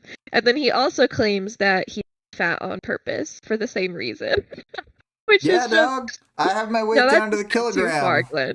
Yeah, I do it He's so like that they know that it, I'm not one of them. Ew. yeah, which is a really interesting way to differentiate yourself. And like, and I wonder why he feels the need to differentiate himself that much. Well, Like and he thinks about weight, he like he wants people to. comments on it with he's like, tell Rhyme that she needs to lose a few pounds if she wants the skin tight Oh yeah, costume. he tells Rhyme. Yeah, he tells Rhyme that she's fat, and that's rude. Especially now that she's dead. That was like the last thing he said to her. Yeah, yeah, definitely. Final thing he He said on should the feel really comms bad right about it. before she died. He was like, Rhyme, I hope you lose a few pounds in the behemoth fight. And then the lightning strikes. She's like, and then the lightning strikes. Uh, yeah, so that's interesting. He also he was the one who Taylor's video and he's like, it wasn't my fault. They just sent it to me. What did you expect me to do? You thought I wasn't gonna leak But it? yeah. Ha ha ha. You guys know nothing about me. Your PR manager. Like, why would you think that the PR guy would leak something? Um, yeah, and it's like this like ultimate PR move where he is willing to sacrifice his job and his like his career seemingly because I don't know what he's gonna do after this um for this greater good that he's like picturing that Taylor can help bring and that's pretty cool, I think pretty they don't commendable. I think they don't bring this up right here, but I think he does design costumes for like corporate teams, and he manages to like Yeah. slink away and do that, despite the PRT trying to say not to hire him. Mm-hmm. Yeah, I feel like people would still hire him like on commission or whatever. I feel like that would totally work. Mm-hmm, mm-hmm. Yeah. What else? What else about Glenn? Crazy man. He's I do like what you said during the chapter that he basically like meets Taylor with her same aggro energy, and then she respects Mm-hmm. this because she's like basically just tired of the way everybody else acts. Yeah. Yeah, he like goes up to her and snaps in her face, which is like one of the most aggressive things you can do to someone. I feel. Yeah, yeah. Um, it was shocking. It probably shocked her, but yeah, I don't know. It seems like he's good at what he does. Like understand other he can really understand people and he's playing chess and everyone else is checkers. Chevalier looks at him and he's like, "Oh, I just noticed Glenn has a power. I never saw it before, but he can say really accurate, really mean comments." Yeah. And it That was hurts a fun people on the part. feelings dimension, and that's really important. Yeah, but they have to listen to him or they'll get fired. Yeah. The Um. ultimate power. Yeah. Yeah. Yeah. Do we have any more to say about Glenn? I feel like I like there's more No, to we say, can but talk like about the that I chat. don't know what to say. So, Yeah, Yeah. I mean, if we see, if we see more of him, yeah, yeah. what more to say? So I just had to do this quote because like the audiobook of it is so good, and I feel like this is a really good out of context thing to read to someone who kind of knows about Worm and knows it's like, knows the vibes of Worm but doesn't really know about Worm. It's when she's Mm. talking to the guy in blue. Who is that? Not in the wiki. How do you even spell that? She turns on her friend? What happens to that guy? Did he die? Did she get him killed? It's like a perfect Yeah, line read in the audiobook, he but probably got him killed. yeah, yeah. But yeah, the chat, what do you feel about the chat and their general uproarious nature? Um, I think that this is, I don't know, it's like crazy that for everybody, for like the general public to, for the very first time, have actual footage of Endbringer fights. Like I know they have like they'll do like faraway cams, but I think they'll typically not like as far as I understand, like the PRT, even if they have footage, they don't want people to see it because they're like, we don't want people, they don't want people to see everybody going all out because of how scary it can be.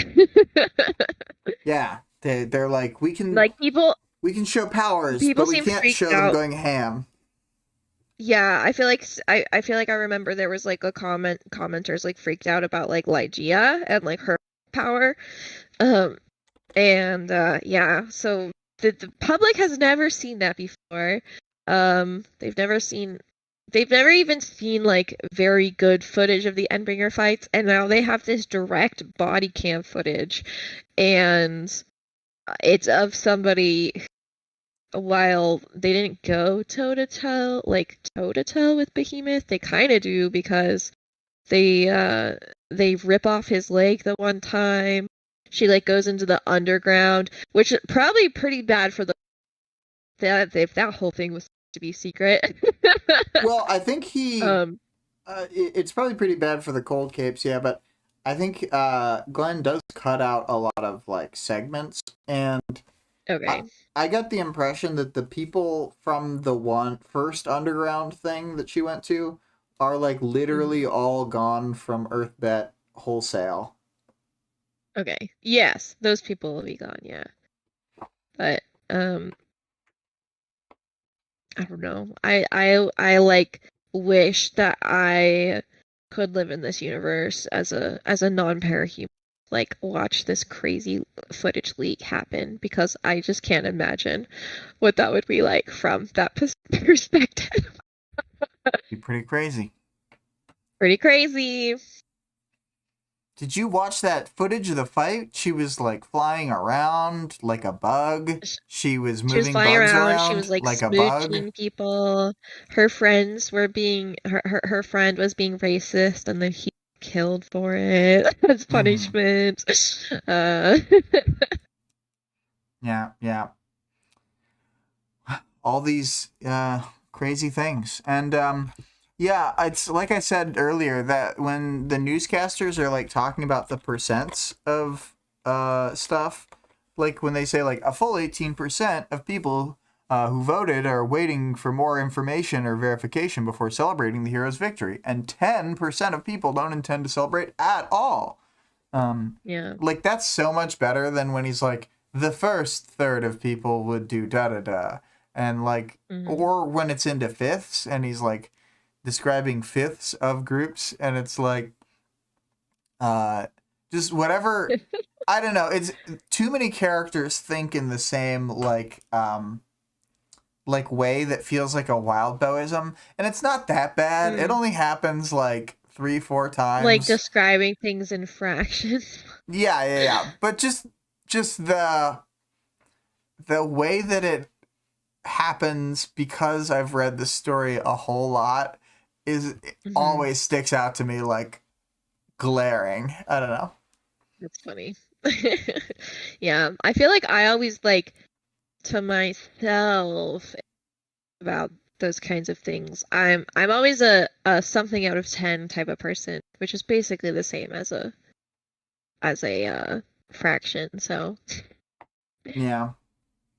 Um, I guess it's just that people who are so different will think about the same situation in almost the same right, wording. right. Yeah, and they'll be like, that guy is 8 million feet tall. And it's like, no, only Taylor thinks like that. Yeah.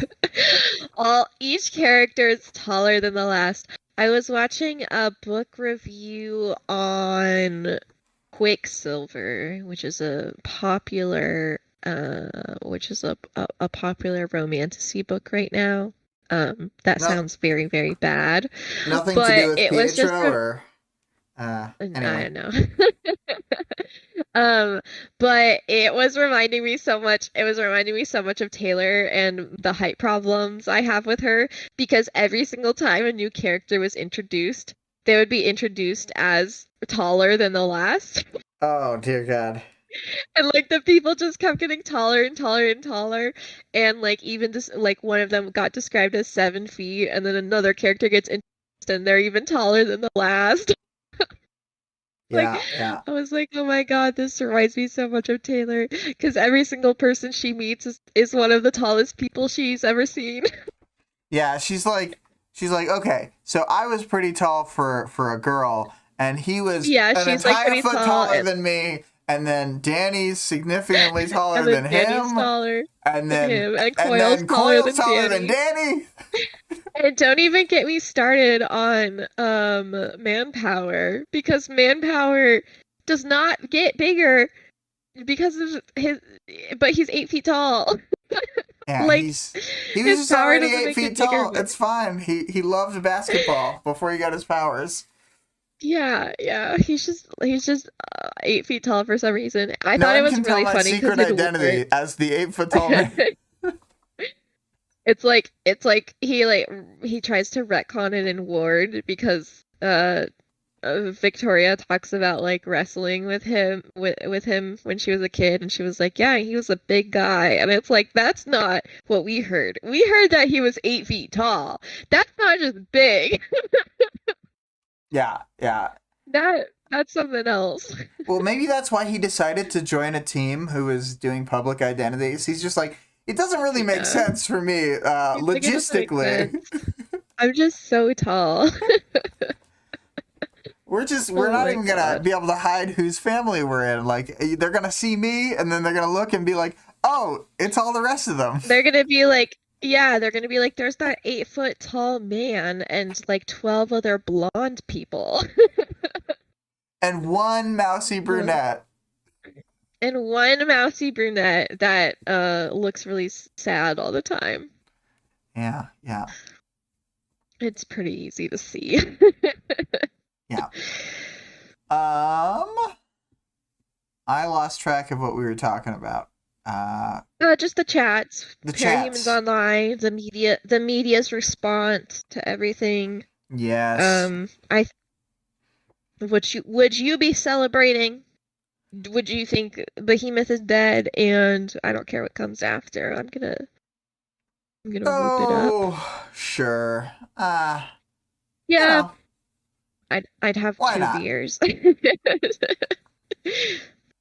2 beers, so many. 2 beers. Behemoth is dead. Behemoth. It's just the thing is that they would never come to Idaho. The Endbringers. What would they get here, huh? Nothing. We would be fine. I mean, they did go to the Rocky Mountains to try and get the birdcage prison. Maybe he just Yeah. is like, I'm gonna come in from a different angle, and he starts in Idaho Yeah. and he walks east instead of going. Maybe. He's Yeah, like, yeah, I that could got a new happen. plan. It's the same plan as the other one, but I'm just going the other way. It's Yeah, the same plan, but I'm gonna go. Yeah, I'm gonna come from the other direction. yeah. Greg, If they really wanted to break the birdcage open, all three of them could go. yeah, but they just messing around. But they That's what don't. Tattletale just keeps I saying, you know. They're know. just having They just that. playing. They're just Josh and us. Yeah. Greg had said, "Whoa, 2 whole beers." Yeah. Yeah, to celebrate. Yeah. We do have INL, I suppose, and military stuff generally, but nothing huge. Yeah, I just don't think we have anything big or cool enough here. I mean, it might be Actually, different yeah, if there were capes, because Greg points out sometimes you have capes. a decent point, which is that at INL we literally did have a like famous nuclear disaster that was entirely man-made. Yeah. Where there's a book about it called Idaho Falls. Yeah. And the guy, there was a love triangle between 2 of the 3 operators and Scientist. some lady in the town, and the one of them got so enraged that he took the control rods and he threw them down into the heavy water, which is not how that's supposed to work. And this instantly caused the reactor to go supercritical, and it exploded upwards. And the the control rods he threw down there, pinned him to the ceiling like a bug. And then the other 2 people in Oh. the room got shotgunned with with actual like radioactive material. So they got like Did mega he stay killed. alive? No, they were all super 'Cause dead. yeah, but well, how did we know this how did we know how this happened? Well, the only possible, I think maybe they detail in the book if there's actually like more than this, but the only like possible explanation for how he got the pin to the ceiling is the him throwing them down into the heavy water. So we know for sure that Yeah. happened, and you know generally where they were in the room based on how much flack they got, like how much they got shot. Um, hmm Oh yeah, Greg says because when a disaster like that happens, they investigate the fuck out of it. Yeah. Yeah. Well, that's all I mean is like were there like witnesses or to this drama that was happening, or like if they had cameras or something. They might have I had was just cameras, curious. but everyone who is in the room is super killed by this. And then most of the Yeah. people who came to like the medics, when they were like trying to get the bodies out, then they started using the Geiger counters, and they realized that the bodies themselves had the radioactive material into them because it got like blasted. So then they just, as they hmm were driving down the road as fast as they could, they dumped the now dead bodies out of the back of the ambulances and kept driving because they realized that they were already like next to the deadly radioactive stuff. Like getting radiated. And they're yeah, Well, those guys got cancer. They didn't even get superpowers. well, was this before or after 1980? Before. Let me Or see when it whenever the happened. first Endbringer comes? Did the Idaho Falls Because if it was after, then we definitely could have disaster? had an Endbringer attack and they try to blow the whole. Let's see here. That was in 1961, but that's not the only atomic power that they had there. I don't think they had any left over Yeah, by the 80s, admittedly. I'm just thinking yeah. like Behemoth, he'll find a way. He'll find a way. Also, if there was, like a time travel Hmm. type of Endbringer, maybe like a time-based or like maybe one that like could transport themselves, teleport themselves or something. Like they could they might like end up just teleporting into random places and attacking them before going elsewhere. Hmm, Yeah, there might be that'd be something interesting. like that, maybe. Um for the world building, I will say like it's worth I like that this chapter kind of goes over how much of a shock it is that Behemoth was killed because like it happens in the chapter and it was a shock, but like the more people talk about it, the more it is like, yeah, that is bananas. That is so crazy, yeah. Like Cuz I would see it on the news and I would be like, this is fishy. yeah, cuz like weren't there people it's a common trend seems to be the feeling that he isn't or can't be dead. Yeah, Mm-hmm. Yeah. Little yeah. stick figure behemoth. This might still be walking around. They're like, they didn't kill Behemoth. That was a stick figure. That was just a giant stick figure. That's not my dad. That's a cell phone. Man, remember when Spion ripped his legs off? That was so funny. Little stick figure legs, and he just pulls them off. Uh, Classic Scion. oh my Um, God. Want to do audience participation? yes. So the audience participation for this one was compare slash contrast an aftermath type scene from another piece of media. And we had talked about a few. What do you want to float first? It's funny because I was thinking about this like while I was like reading the chapter or whatever I hate Be More Chill, the musical.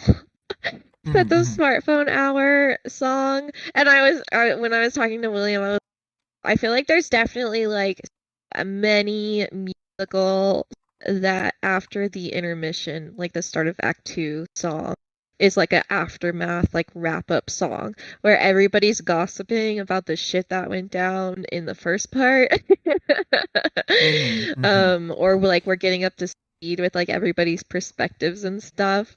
But I don't know. The smartphone hour specifically is like a super like poppy. It's like written by old people who don't know how phones and social media work. So it's like even funnier because it's like everything's a little bit off. Like it just like it doesn't like make sense. And like the Nice. kids are like using like slang and like words and terms that they wouldn't use. But it was I was just imagining it with all of these characters basically. And then we had mentioned, of course, from your favorite musical, Great From Comet. my favorite musical, Great Comet, they have letters where everybody's sending. They're talking about how in 19th century Russia, we write letters. Yeah. And everybody's writing letters to each other and talking about what's going on and the like dramas kind of like accumulating. And yeah, that one's such a good one. I'm trying to Yeah. think if there's any other that I can top of my head.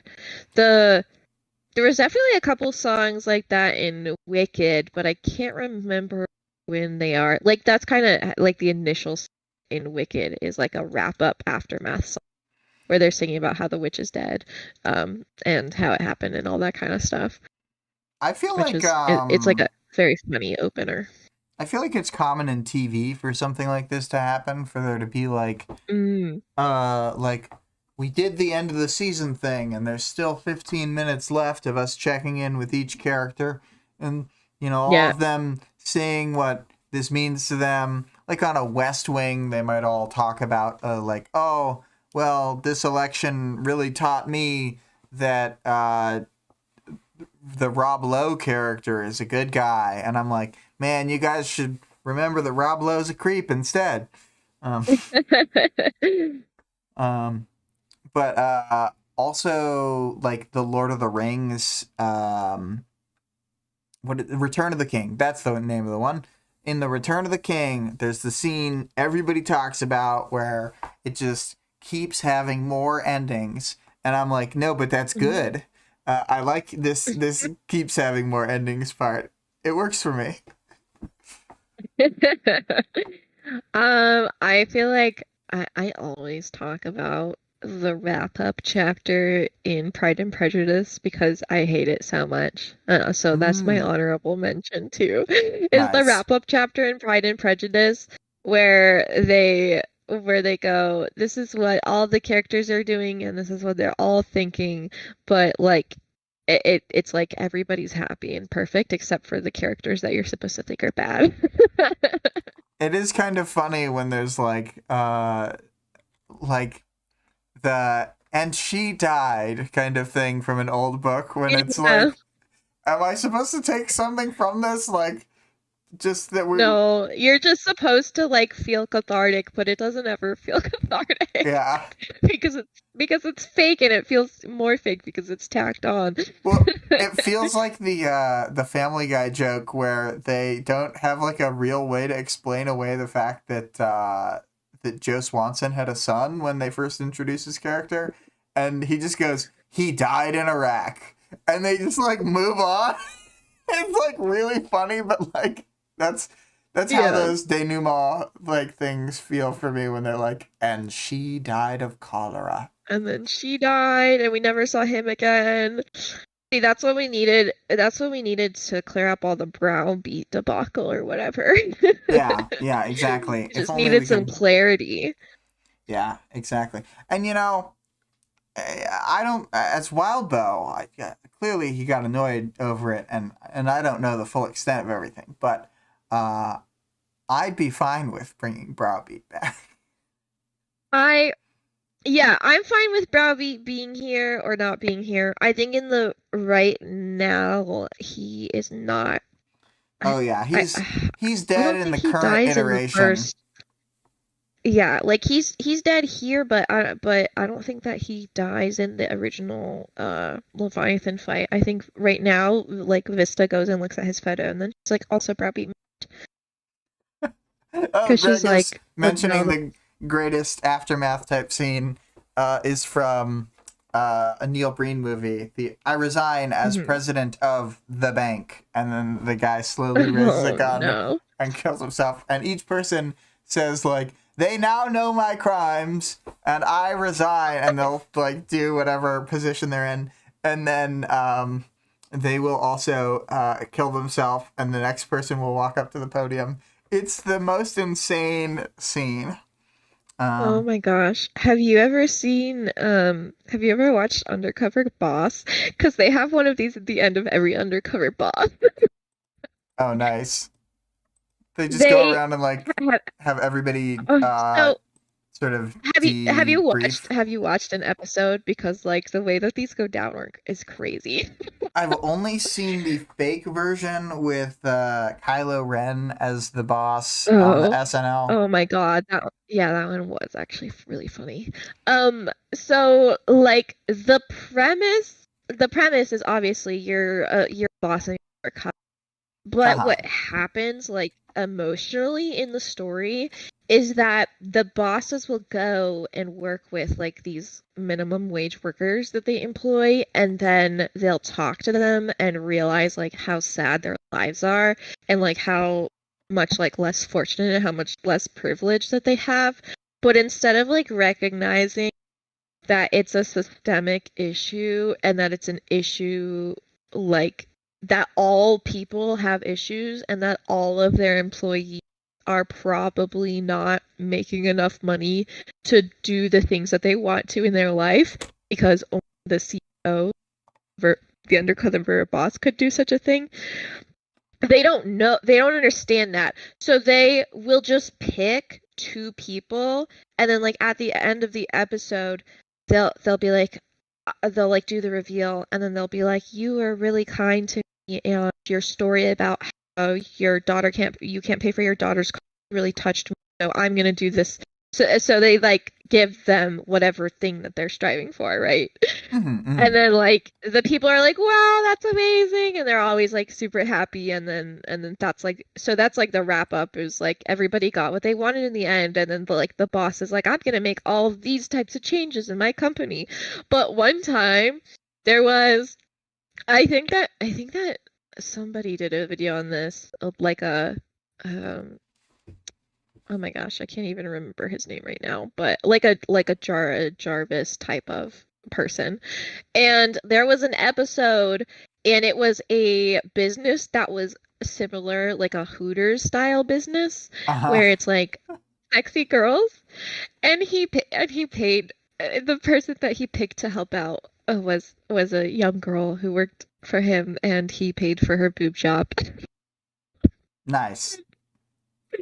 Like just out of all the things, out of all the nice things that you could have done for any of your employees. There's a whole like Key and Peele What? sketch about this, I think, where the people are like mad that they're not getting in on the like the rewards or whatever of the They're undercover not like bossing. reaping the benefits of the undercover boss. Yeah, I'm pretty sure it's been like a long time since I've seen it, so I'm not sure on all the details, but I just remember the sort of like, oh, now, you know. No, yeah, yeah. It really is like that. It's like honestly awful watching it, like because the whole time, even when I was a kid, I was like, they like have these employees tell their sob stories and like tries to fix it by like giving the good people a promotion and then paying for this and that, but it was like I could obviously tell like this is not the only person that is hurting. Why are we like pretending that that's the case? Mhm. All our problems are solved because one of our managers got to go back to college or got a new car or something. Yeah, yeah. Um, I don't think I have any more aftermath type scenes to compare, but I did want to see if you had any ideas for the final. Oh yeah, I know what the question for the next chapter is. Did the prank go too far? Oh my God. All pranks go too far. I was gonna say I don't remember what happened next chapter, but I do I do remember what the prank was. I don't remember how. Oh Boom. my God. Easy. Would you have found the prank funny? Um, Uh, I mean, clearly it didn't go too far enough. But you didn't go far enough. Theo found a way. Well, Grace found a way and forced Theo to up the ante on the prank against one of the original prankers. So Mm, I good, don't know if good. you remember that, but I remember that Theo was involved, and then he was like so ashamed of himself. oh yeah, so ashamed. Theo's always ashamed of himself, though. That's nothing new. Yeah, yeah. Well, we shall talk about all the deets of that next time on, Dragon Ball. Oh yeah, these are in the wrong section on the dock. Boop. Do you have any final thoughts, things to say before we go to this final outro of the episode? Yeah. Um, I'll just mention that Dragon is the perfect woman, the Madonna, the whore. She's got the total package. Mm-hmm. Mm-hmm. Yeah. Well, I'll turn on the ultimate theme song for the Behemoth fight. This really upbeat ska adjacent song. Anyway, so Dare you, Scott adjacent. this music is crushed by ScarlettXOX, and you can find her at twitch.tv/Scarlett_Rogue. All of the links, including the Discord server link, can be found in the description or the channel description. The author of the work being discussed can be supported on Patreon at patreon.com/Wildbow. The full text of the work is available for free online at parahumans.wordpress.com. And there is also a fan-made audiobook of the entire work at audioworm.rain-online.org. And I'm just going to let the rest of the 25 seconds of the song play out. Say a joke, Victoria. Oh, the joke is that you could subscribe to my YouTube channel at shit. Plebeian Reads. That's Plebeeian. Yeah, Plebeian Reads. Yep. Goodbye, everyone.